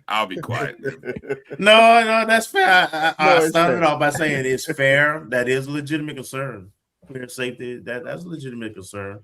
And what I'm hitting at is, and I'm not saying, I'm sure the coaches, the competitors, the players, competitors, they're gonna try to play, but I would think some of the lineup might look a little different against TSU, and there'll be a very short leash for those starters if as that Miami game goes on. But yeah, it's concern. Yeah, can I jump in? Hold on. Okay, Gerald, go, and then Troy. Go ahead, Gerald, then Troy. Man, I feel like the way I feel about the money games is way different than how I felt when I first got here. I don't really like them. I mean, I understand it. I understand that it's a big payday. I understand that, but I mean, I'm just not in agreement of really subjecting your team into a beatdown game. I mean, you saw what happened last time they played against Miami. You saw what happened to the last security guards. You know what I mean? But I don't know, man. I'm just not a big fan of it. I mean, I think the 2024 season really opened my eyes to it when they went to Troy, and that game was like a competitive game. If it's a money game in that aspect, yeah. But if you play in the Miamis, or even when you played against North Carolina the 2022 season, I'm not really a big fan of those games, just because every time you see those games, it ends up being the North Carolina game. It was competitive for a bit, but also eventually you start seeing players getting injured and might be injured for a lengthy amount of time and things like that. So I'm more into the Troy game, the USF game in 2023. That wasn't that bad neither. That was a competitive game too. So, I know it's kind of hard to tell, on the year-to-year basis how these teams going to be, but I don't know. I'm just not a big fan of the money games anymore. Agreed. Go ahead, Troy. So, a couple things when we talk about that Miami game. The ACC as a whole has been pushed into Friday and Thursday games more and more because of their ridiculous contract with the mothership. Y'all see me beat that dead horse all the time? That's why. ESPN no longer thinks the ACC is a real football conference. So they are subjecting them to stuff that they do with the MAC and the AAC that 4 years ago they wouldn't even think about doing. So the Miami game is not a one-off. Florida State is playing Florida on a Friday. Think about that. Yeah, this that's is wild. more about this is more about ESPN than it is about FAMU, Miami, or the ACC.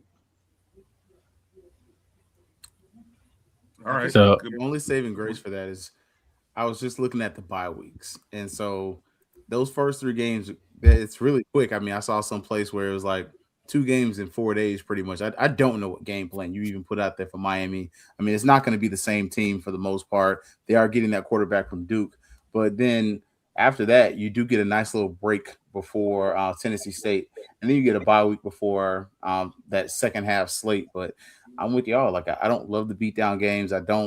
It's Miami. Like, you know what it's going to be. Like, I'll be honest. I'm not going down there on Thursday night. I'm going to sit up here and watch it. Now, I might go for the South Carolina State game. But Thursday night, I'm not going down there to watch that. Like, and as a fan, what do I get from that? You know, like, because I can't talk trash to my friends who went to Miami or the people I do know that went to Miami. It's just like they kind of see it as you're just there. It's a practice game for them, and they don't even take you seriously. So, I mean, you know, I don't like the beat down games at all. Yeah, a game. So with this, the way this is set up, the way you see it, September 6th to September 10th, you're going to see why even NFL players hate playing those Thursday night games. They hate it. They hate going overseas to London and Spain. They hate Thursday night. But, you know, the blessing is, like Keith mentioned, you have basically a mini bye before you play Tennessee State. So you have a chance to lick your wounds. You're not necessarily going back to Tallahassee, so it's going to be remote learning and catching up on classes and stuff, and also recovering between September 6th and September 10th. But I'm like, y'all, man, you know, we know what Miami's going to do. But Miami's already pissed off because of the way they lost the national championship. They have a first-round running back returning. They just brought in probably someone that could be he gonna be a first round after he gonna be a first round. They got him and the receiver. And Malachi Tony, who's still no. They got the quarterback and the receiver from Duke. The receiver from Duke. Yeah. Package deal. Yeah. See, so I mean, you know, again, they're pissed off. They want to prove a point. So my thing is, look, just, you know, get in, get out, try to stay as healthy as you can, get to Tennessee State. You have time to lick your wounds. But I'm surprised Miami didn't do away with this game and try to replace it with, say, Florida. And for us, you know, play a group of 5 team going forward. If we're still set up to play Georgia in a couple of years, we need to find a way to get out of that. They canceled that. We're not going to play that. They canceled that. Oh, thank God. Yeah, because we don't need to see Kirby. Yeah. Ooh, no.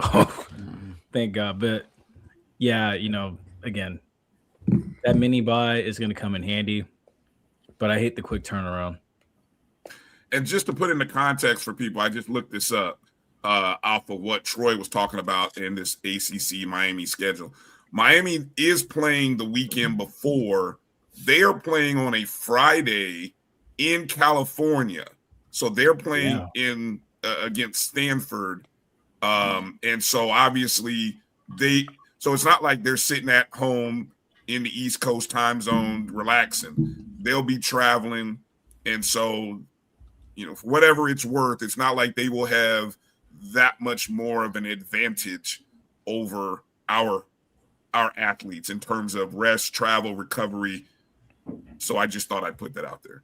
Also, for the record, as much as we hate it, FAMU and Miami is normally in their top 5 attendance games. Like there's not a huge drop off attendance wise. So like even when we played UCF, like I don't know if y'all remember, had not it been for COVID, UCF pretty much called FAMU back and was like, hey, you want to run that back? Because we show up as a fan. But I don't think on a Thursday, though, I don't think we've ever played Miami on a Thursday, though. It'll be interesting to see. 2010. Okay. Really? I think that was a Friday. It was a weeknight game. Okay. Miami don't show up for Miami games. That's true. that part right there. That part. That's why they keep FAMU on the schedule. Listen. Okay. Hold on. All right. Oh. My orange and green goes both ways. I've been letting y'all get it off. Okay. But we're getting too far. The truth is the light. We're getting a little far. But I will say though, like, you know, being like going to the restaurants and stuff like the day after and even like the day before the Orange Blossom Classic last year, like leading up to the Notre Dame game when they were about to play the Irish, you know, a lot of their fans, you know, when you walk into a restaurant and you're wearing FAMU clothes, they ask you, they're like, oh my gosh, you know, did the band come? Or, you know, when we play y'all again, is the band coming? Mm-hmm. That's what they really want to know. Like, and that's band. Yeah, that's same deal like here when, you know, when we play USF. Like that's what they always want to know. Like, oh, is the 100 coming? Like that's all that those folks care about. Paid 100. So anyway, we'll see. It's good to see Steve kind of breaking some news. Maybe Jack that the 100 will be traveling to Jackson. I'm assuming that 100 will travel to Alabama State too. Yeah, they're going to Alabama State. Wow. They're going to Alabama State. They're going to Jackson. We owe Jackson State because we got some Southern people in there. But here's the thing, and you guys know this, and where our schedule's set up, we play Southern and Jackson State every other year, far as on the road. The 100's got to be at Baton Rouge every year. They got to be at Jackson State every year. Yep. Because if you're talking about, I know this is not a band, but this is important for the culture. When you're naming bands, you're going to say the Jukebox, you're going to say the Sonic Boom, you're going to say the Marching 100. When the Marching 100 is not there, that's not good for our brand. That's not good for the FAMU, which is a big brand, football and the band, just like Jackson State football and the band, Southern. So that's why I was like, yo, because again, if anybody was at that Jackson game, I'm telling you, when we stopped those guys, that 100 had to start cranking up. But that whole stadium was quiet, and all we was like, what 100 at? And that 100 had, you just get the energy. You guys know that the band brings the energy. Yeah, so like I said, and just to get one thing off the tangent, if you at the Celebration Bowl, and when South Carolina Crook was that pass the peas, it was over. Yeah, it was over. That whole game changed when them boys crunked that thing up to bring that back. So the band makes a big difference in games like that. So yeah, so there you go. Any other conflicts in Tallahassee? We mentioned that there was a Clemson game conflict. Man, Brian, ain't nobody worry about them crabs. FSU sucks. Yeah, they still bring twice as many people to games though. Yeah, I think there's 3 days. There's 3 days. I think the 29th of August. I think September 26th. Oh yeah, they play New Mexico State. So that's the Alabama A&M. Ain't nobody gonna be there for that. Unless it's Parents Weekend and the Southern game. Well, as somebody, and I'm gonna say that people say they don't come, but it's not about who's coming. It's about what the hotels have done. Because I knew the schedule before, like everybody, and literally, you're not going to even believe this. I can't get a room under $250 for the Alabama A&M game because guess what? They know that FSU is probably going to play, and this is Alabama. They're playing. Who are they playing? Because I got it right there. Who are the FSU playing on the 26th? Somebody said New Mexico. That's on the 29th. Central Arkansas is on the 26th. Okay. What? And you go the rooms that cost the most. Got to get wins this year. Is that Alabama A&M game? It's just crazy. That is. It don't matter how many wins you get. They still gonna Norvell got to get wins this year. They gonna fire him and his boss. They don't matter. All right, so off with their heads. Three conflicts there in Tallahassee. All right, homecoming again is October 24th. So, all right, guys, let's kind of wrap up this segment here on the schedules. And since Gerald was the one who first put it out there in public spaces, let's talk about bold, way too early predictions and projections. Now, I guess I don't know if this is a spoiler alert, Gerald, because we do want to encourage people to go read your articles. Can you give us a tease to make people go read the article? How do you predict? Like if you had an over, let me put it like this, Gerald. If I set the over under at 7.5 wins, did you predict FAMU to win more than 7.5 games this year? Yeah, I'll take the over on that. Okay. All right, so I'm gonna just say. Hold on. I need to say something though. It's people out here, and I understand, fandom and all that. I'm a graduate myself, but we got to be realistic. We got people out here saying about 11-1, 12-1, all that. Wrong fan base, Gerald. Yeah, hey, logic don't work. We 11-1 every year. Yeah, if we play in Miami. Man, we got somebody said 12 and 0. I'm right here, Gerald. I'm right here. Yeah, we got someone said 12 and 0. I'm like, shoot, is the 12 and 0 in the room with us? Looking right, 12 and 0 looking right at you. Yeah. Yeah. But yeah, I mean, I feel like the for me the ceiling is 9 wins and the floor is 7 wins. Now, something that scared me on the schedule is those back-to-back weeks going to Alabama State and Jackson. You know, that right there, I'm like, all right, that's going to be kind of rough. You know, that can be a split, that can be a sweep, or that can be you just leave that empty-handed, you know, especially with a first-year head coach. So those are the 2 games that really I'm kind of worried about just because they're back-to-back.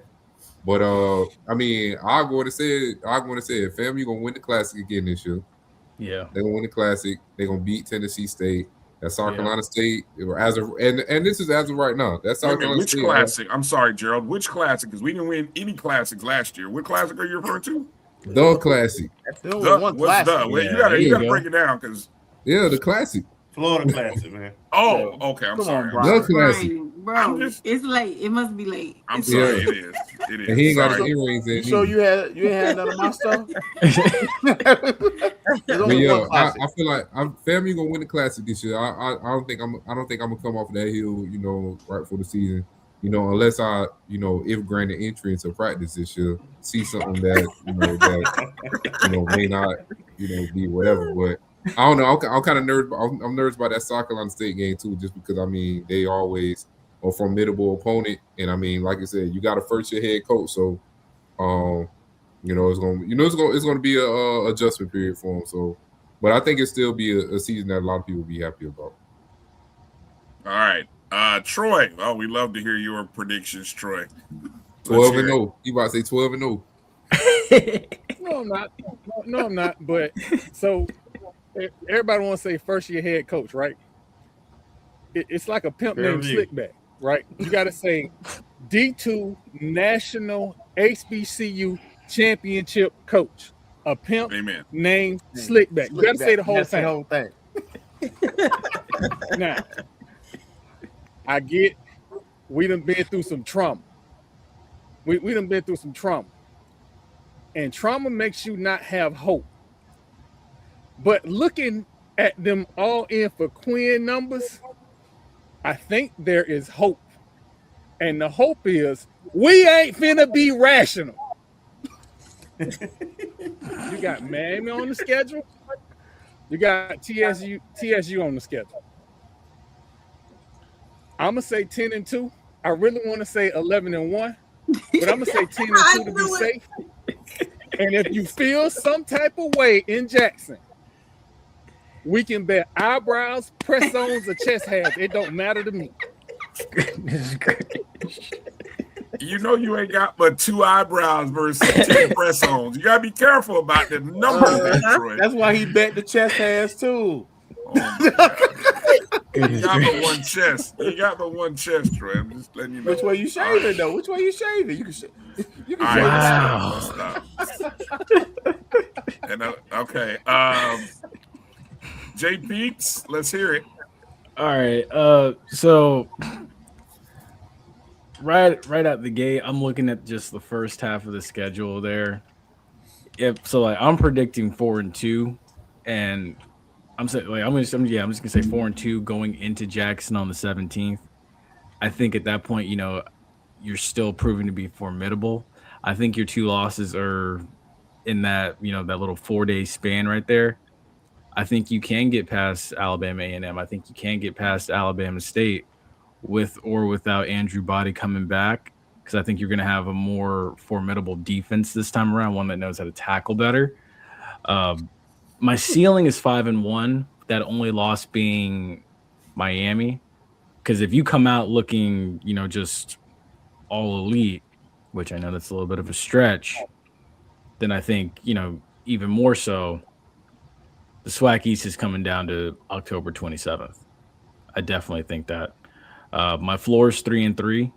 I think if you go 3 and 3 in that first half, it's losses to South Carolina State, Miami, and Alabama State. And then at that point, you're kind of like, we'll see how the back half goes. I definitely think that this team can win 7 to 8 for sure. But, we'll see. All right, Tasha. Yeah. I'm going to say my floor is 8 games. My ceiling is 9. You guys are not worried about, or I'm not worried about anybody, but while most of you have, or some people have us losing to Jackson and beating Bama State, I think the opposite. I actually think Bama State is going to be the harder game, and I think we beat Jackson this year. I think we get over that hump. Yeah, so 8 games is the floor and 9 games is the ceiling for me. Boy, that's a high and low. That's tight right there, boy. Love it. Go ahead, Campbell. I remember us putting this together the first time, and it was nice. Kelvin, hey man, I got this great idea. We're gonna get all these people together. We're gonna predict, and all y'all jokers lied about what was going to happen. I'm not doing that. So, hold up. I was honest about Southern. I was right. That's what we do. All y'all was hey, I take great pride in my lies. It's the truth. I was honest. I was right about Southern. I did say we were going to beat Southern. Yeah, that's true. Kofi beat Southern. I'm not worried about Southern. Nobody's worried about Southern. Right. But I also said it was going to depend on the quarterback. Yeah, that's true too. To be fair, I did say we was going to just give up 10 to Howard. We did give up 10. I thought we was going to score 34. Brian, you see what they doing now? Kelvin, you see what they doing now? Now they're re-swizzling they lie. Well, just on it, Kelvin. Just on I did say it. We said what we said. Here go JP. I said they were going to go score 10. I didn't know we were going to go score 9 though. That's true. I had faith. I had faith in the defense. Somebody scored 10. It wasn't us. Yeah, so I'm just going. This is my prediction. I predict that we're going to win the games we're supposed to win. Y'all know what those games are. The rest of them games, I ain't talking about them because those games that I saw 40, 40, and 40. So I ain't saying nothing about those games until we start playing the game. But the game we supposed to win, I believe those were coaching games that we lost. And we don't need to name those games, but we know which games those are. So I believe we will win those games. But the rest of those, as they say, we'll let them play. But I ain't about to sit up there. I'm not going to do Coach Quinn like that. Coach Gray. So I'm just telling you that. I ain't going to be out here because I'm telling you this because I literally had somebody clip that show and send me that. Y'all remember? You're not Jack State people. How many y'all say y'all was going to win? They're the best at that, aren't they? Oh, bro. I had, listen. Okay. They made a whole little thing. They so keep no. receipts. They keep and receipts. I'm clipping CBS receipts. I'm clipping them this year. I ain't ducking no smoke. I don't care nothing about it. No. I'm just saying, like, I just can't let y'all go ahead and be talking about no 10, 11, 12, and 1. Thank you, Steve. Catch them. Save them from themselves.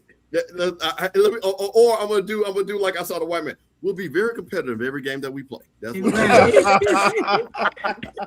I think Troy the only one that went weird out there now. Everybody else at least predicted 2 losses. It's all right. So it's all right. I know after eyebrows. Hey, he got the Cardinals behind him. He can do that, I guess. I know after my prediction get around, I know I get some messages sent to my email about we winning every game. You don't know what you're talking about. You boys come. Wow. It's always that one. Yeah. Go ahead, Keith. What you got? I already told you I got 8. I said it when they hired him. I said it before. I have 8 wins.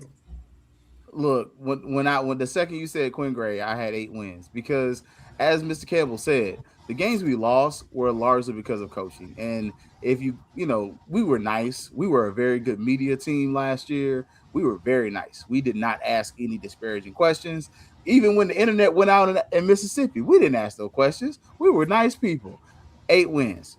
Like the first couple games of the season, I think you beat Albany State, South Carolina State, and UM probably are L's. I think the Tennessee State game is going to be kind of close, but I think you should win that. I think you should also win Alabama A&M. I don't know about Alabama State. They've lost a lot. I ain't seen them bring in a lot. Yeah. So Jackson State, even though I think right now I would have them, but I wouldn't put that one past Quinn either.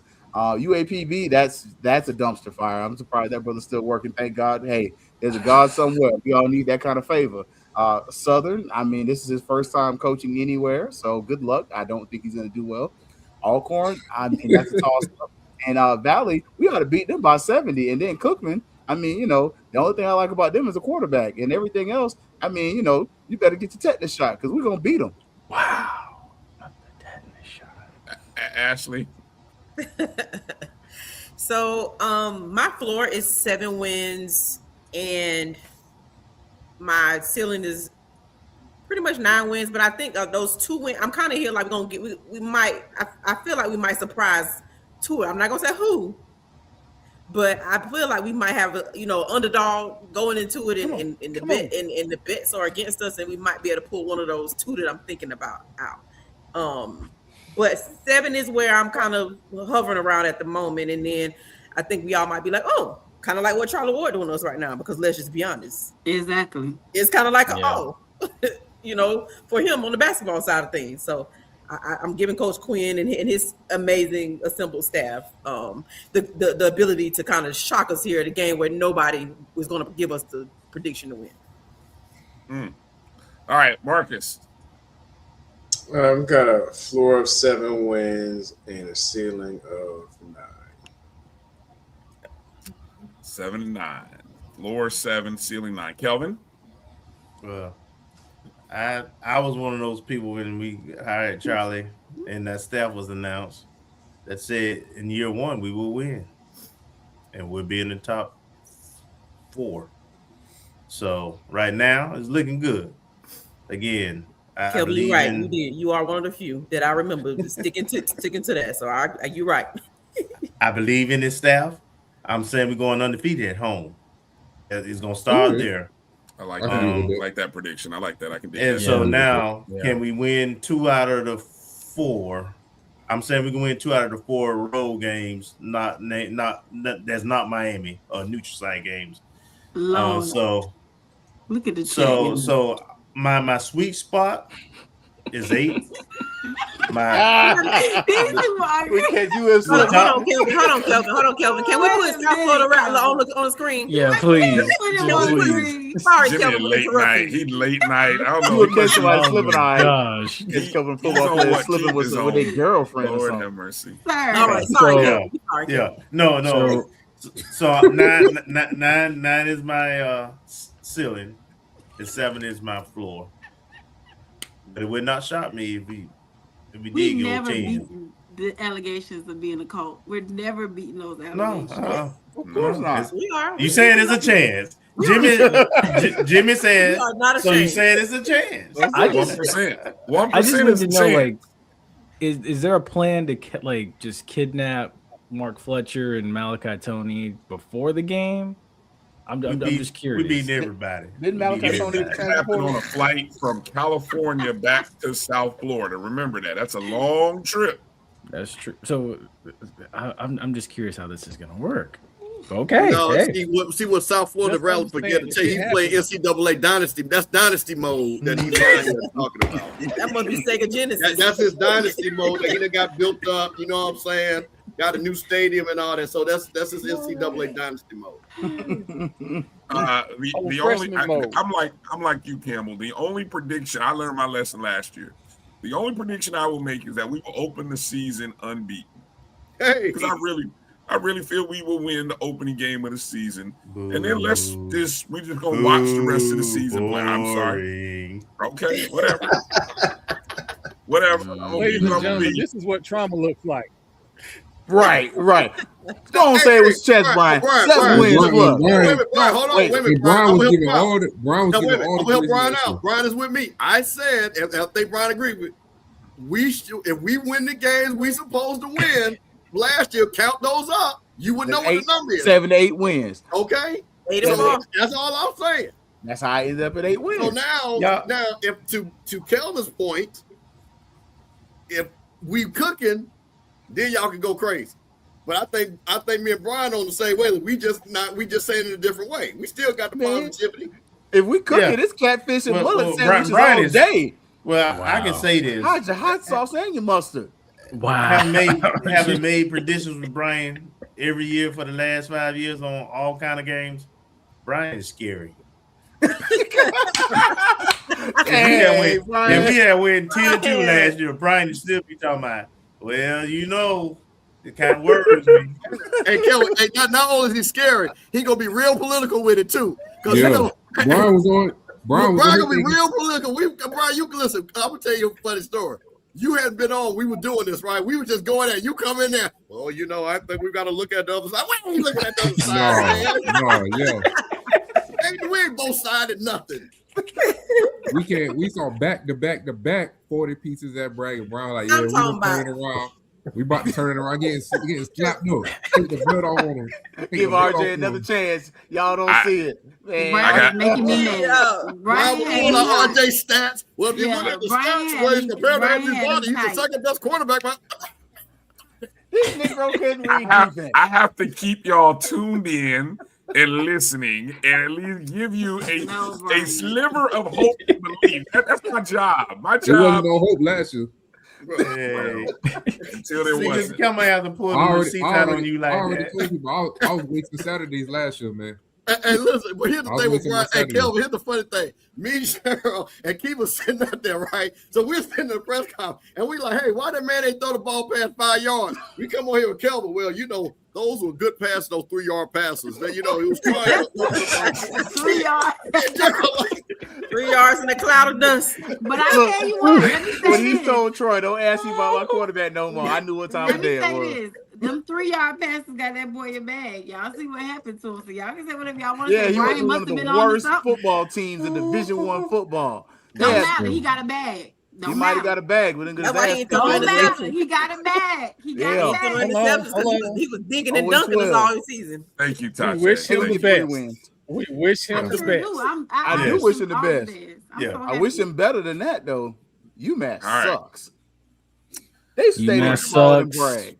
UMass sucks. They got Jamarcus Russell Jr. match made in heaven. Perfect marriage. Wow. No, neither one's going anywhere. Well, you know what? I hate to be as somebody fathers and not to, you know, rain on anybody's parade, but the problem is they also brought the quarterback in from Virginia Tech, who was the Massachusetts Player of the Year.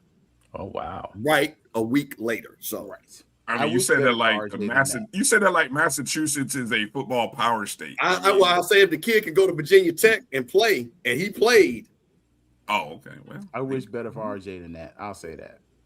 Well, if he got some money, he got a bag. It's touch. Hey, good. More power to him. Hey, Bryan, I do have one. Ain't good money. Bryan, I do have one fearless prediction that when you're doing the play-by-play, and you will be able to say instead of it's 3rd and 8, you gonna be able to say it's 3rd and 2 this time. I guarantee. Over under. Bryan says move those chains per game 10 times because I promised last year. I feel better for you, Bryan, just for that. As long as I don't have to say, "Oh no, he's wide open." As long as I don't have to say that, I will consider it a win. Okay. Will Bryan be able to say touchdown in the first half? Will he be able to? Somebody clip them. Let's get that bet going. Now, clip that, please. Will we be able? We gonna be able to use that cannon that everybody was mad about last year. We didn't need it last year, y'all. The newsflash, we didn't even need a cannon. You didn't need no cannon last year. How many times we gonna see them touchdown lights get used for touchdowns instead of just for we not paid for them? We just got to use them. We do not. Might as well flash them up. Y'all leave. I hope y'all getting all that trauma from last season out. We don't want to dress this again no more. Let's get it on out. This is therapy. You got to get it out. We don't start fresh. Look, I got to get me a leather jacket like the president to wear some of these games. Kelvin, I guess the over hit on that early show prediction or whoever put that out there. I will say it's time to go. Sadly, I would say hey, no one's talked about basketball, but I know some of y'all are gonna look at me like, oh, I'm out. But anyway, yeah. So we will have to table our discussion. Maybe, I don't know, anybody doing the show Thursday? Keith, you're doing the show Thursday, right? Absolutely. All right. So maybe on Thursday, maybe some of us will come jump in on Keith's show and we'll talk about basketball and whatever. Tasha she's like, I'm out. So then Tasha too cute for my shows. I was going to close it out of here, but Tasha said I got to go.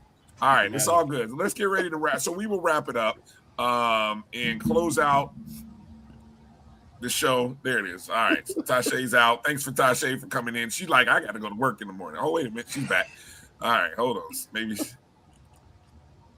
All right, so we will wrap it up. We'll give her some grief when she logs back in. But thank you to everybody. Quickly, let us know where you're at, where we can find you next show. Go, Ashley. Fang Exchange. We actually moved our day. We typically go on Thursdays, but we found it beneficial and necessary to switch over to Tuesdays. So we will officially, and this previous Tuesday was our first time officially doing that. So next week and the following weeks and moving forward, we'll officially change our YouTube weekly show, to Tuesdays. Myself, Mr. Shea, who was also on the screen or trying to come back to the screen, disappeared like a thief in the night over there. But myself and her, along with oftentimes guests, we speak all things FAMU athletics. We are in an NIL organization and we support student athletes. At Florida A&M, we look to improve, grow, scale upward in 2026. So come find us at Fang Exchange on all platforms, Twitter, X, Facebook, as well as Instagram. Be on the lookout. We have some really big and cool things that are coming up very, very soon. And shout out to our guy, Terrell Jennings, for making it to the Super Bowl. All right. Go ahead, Keith. Oh, man. Look, tomorrow, Fangs Up podcast. As Bryan mentioned, it's funny. Yes, basketball is going to be the highlight. Kind of looking to see if our teams can bounce back. Also, talk a little bit about the schedule. We got to talk a little trash on it. And just, get ready for the track team's going to be up there. People that are up in the so making that team, but good times. We always have good trouble. And I'm like y'all. I'm in line like Troy and the rest of y'all, trying to get our good athletic director on the show, and looking forward to having him come on. Great conversation with him with St. Clair last week. But so I'll be there Thursday, then Friday round one with St. Clair Parade, and then Sunday back to the Fangs Up podcast. Nice job. Real quick, someone asked what time for Tuesday nights, 8 p.m. on Tuesdays for the new showtime. Nice. Go ahead, Mr. Campbell, Steve. Well, HBC Coach Corner will be back. We are working because I know Coach Quinn Gray has been out recruited, and we were going to try to have him on Tuesday, but I forgot that's National Signing Day the next day, so we'll see what happens.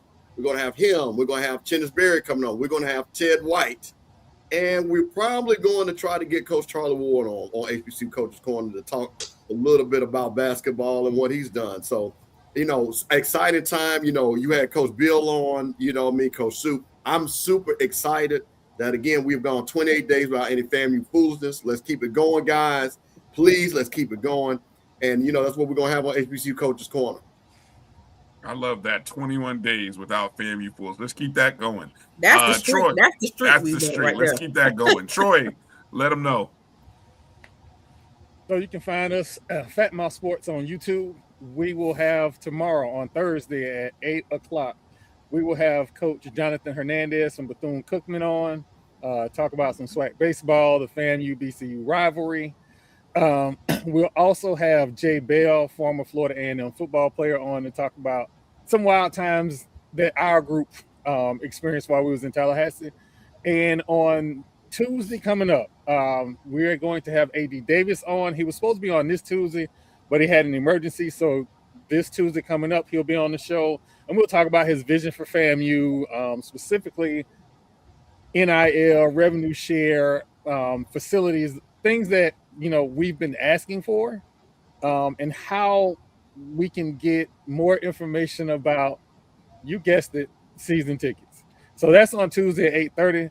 As always, like, share, subscribe, lead with love, and have fun, man. Beautiful. Go ahead, Jay Peeps. So, yeah, y'all can find us on Facebook at Penalty Talk, on Twitter at Penalty Talk, on Instagram at Throw Flags. Rattler Roundup podcast is back officially. Being Ace. Been trying to get in touch with Bishop. I know he's got business to take care of right now, so we're gonna wish him the best with that, because it's all about securing the bag first and taking care of the family and everything. So whenever he comes back, we'll welcome him with open arms. But out of respect for Fang Exchange, I will discuss with Ace about moving the Rattler Roundup podcast back to 9 p.m. because ladies first, and then of course Run and Gun podcast on Wednesday nights at 8. Me, Ace, Mr. Sasser, and all of our foolishness and stuff and craziness and out of pocket takes. Something's wrong with those guys. But yeah, also too, did speak briefly with Quinn. Hopefully we can get him on one of these Tuesdays. Hopefully we can get AD Davis on as well here soon. So, we'll see. I know they're probably watching. So, come on, let's chop it up. Let's talk about it. Please. We'd love to have you. So yeah. Good stuff. All right, GT3, let them know where they can get all your work and what's upcoming. Yeah, of course, Tallahassee Democrat. You see, I got my own page on here. I don't know if you can see like that, but if you Google Gerald Thomas, Tallahassee Democrat, click the first thing and I'll pop up all my recent work. And if you want to go straight to the FAMU coverage, just type in rattlernews.com. And that'll take you to the Tallahassee Democrat FAMU sports coverage. So yeah, man, schedule dropped. It's been kind of a busy few weeks, coming into this new year, just with the coaching hire, and then this week with the schedule dropping and the coaching staff being announced and all those things. So there's been a lot of things to cover, been a lot of news that's just been flowing out of FAMU, new athletic director, and then now you got basketball. I doing some big things, I want to see more people in them stands at these games, because they're out there winning. And I'm talking about both teams. So, but what's to come? Basketball season still going. I mean, will we be in March Madness? This year. Just gotta wait and see. Baseball is on the way. Be on the lookout for some baseball coverage, and just continue to support me, man. Still coming in with the coverage. So, I appreciate y'all for having me on tonight. Hey, I got one quick. Hey, Gerald, can we get that paywall hookup though, bro? Because we be trying, we gonna read the first two sentences and then. So what we got to get to do get that paywall? Hello. You trying to get Jerry fired? You trying to get him fired now? Oh, my bad. I hit you on the back. Yeah, that's above my pay grade, man. That's above my pay grade. But if you do subscribe, it do make me look good now. So okay. Something to think about now. Tell them, Gerald, it's commission based, and see that help you out a little bit. You get a little something from that, maybe. Yeah. So I want to add one more thing too before we wrap it up. Tuesday specifically, as we intended last week to happen, we will be teaming up with Troy and the crew for the AD session on Tuesday. So while we will go on, we always, as intended last week, to kind of bring everybody on over, and we'll be in one place on Tuesday to make sure we speak with our new AD.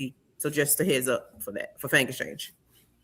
Nice. Well, hey, I on behalf of Marcus and Kelvin, we appreciate you guys coming on and hanging out with us so late and chopping up and talking about the new coaching hires and the new schedule.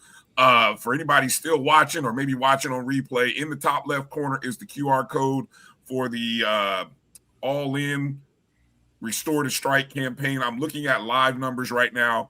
We are over 203,000, actually 203,340 to be exact, with 629 donors.